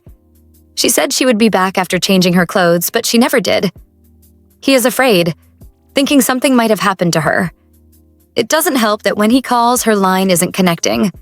No matter how many times he calls, the call never goes through. The person he is worried about is busy blow-drying her hair. She knows she promised to be back quickly, but somehow it has already gotten late. She plans to just dry her hair quickly, then head back to the annex. She just wants to spend one more proper night with him, because after tonight, the permitted time Madame Yoon gave her to spend with him will come to an end. Sehee can't stop herself from crying. She doesn't know why. Maybe it is because she just saw her mother like that. Because now, even though she wants to see him, she also doesn't want to see him at all. And even though she wants to end things right away, she really doesn't want to end things at all. There are so many conflicting emotions that she truly doesn't know what she wants, and so she just cries it out. At that time comes the voice of the man she is thinking about. She tries to stop him from entering, but he has already pushed open the door. He asks why she wasn't answering his calls, and she explains she just got out of the shower. He notices her wet hair and immediately offers to dry it for her. Sahee thinks there is something wrong with his expression and is worried he is angry. While drying her hair, Taeon asks her if anything happened. Sahee is startled and quickly says nothing, but he points out she has been spacing out again. Sahee is just sorting out her feelings. She might have been confused a moment ago, but now that she is with him, she finally understands. She wants to see Taeon, but she doesn't want what they have to end. All she wants is just a little more of the time given to her. The couple are cuddling in bed together when Taeon tells Sahee he is leaving the next day. Sahee doesn't say anything and just mumbles. Taeon is looking at her in some kind of weird way and says he will soon see her again anyway. Sahee doesn't say anything. Since they still have tomorrow left, it is not a lie anyways. He wants her to come see him off tomorrow. Sahee agrees, but she knows that by tomorrow morning, she will have to wake up from this very long dream she has been in. The two fall asleep together. The next morning, Taeon is all set to leave. Madame Chun has come to see him off on behalf of the Saintess, who is down with a contagious illness, which is why she isn't here. Of course, Taeon is aware the real reason is because she was scolded by Chairman Jung. It is really reasonable for her to be feeling sick. He mentions the commotion he heard about yesterday and asks if Sahee was there. Madame Chun is surprised by his question, but still answers yes. He immediately asks how she is because when he saw her, she seemed low on energy. Taeon is asking because he is trying to understand Sahee's feelings. She didn't even show relief when she saw the people who broke her falling apart. Madame Chun doesn't answer. Taeon knows she raised Sahee and must be keeping quiet because of Sahee's nature. He tells the woman he will ask her something else. He wants to know where the hospital is. once again surprising the old woman. When she asks why, he says Sahee told him her granddaughter was sick. He wants Madam Chun to write down her name and the hospital and give it to his secretary. Madam Chun is confused and rushes to reject him. He asks her to pick one, either giving him or him finding out himself and donating anonymously. He tells the woman to give him the information and even gives her his business card. He tells her to contact and inform him if she needs help, whether it is money or connections. Secretary Kim brings a pen over for her to write the details. He smiles cutely and thanks her for her hospitality. Her food was really the best. He says he felt really comfortable during his stay here. Madam Chun is an observant woman and she already knows what is going on. She confesses to Tayon that Sahee is a lonely child and with a deep bow begs him to take care of her. Tayon would also like to do that too, but for some reason, especially when he remembers her behavior these last few days, he can't shake off this uneasy feeling he is having. Secretary Kim tells him a cash withdrawal was made from his mother's account for 50 million won. Tayon has just stepped outside when he sees Sahee waiting for him. And there it is, that uneasy feeling that she might want to leave him. Sahee tells him she wants to speak to him. She tells him the truth, that she wants to... Enjoying this story so far? Comment below. Until next time, ciao.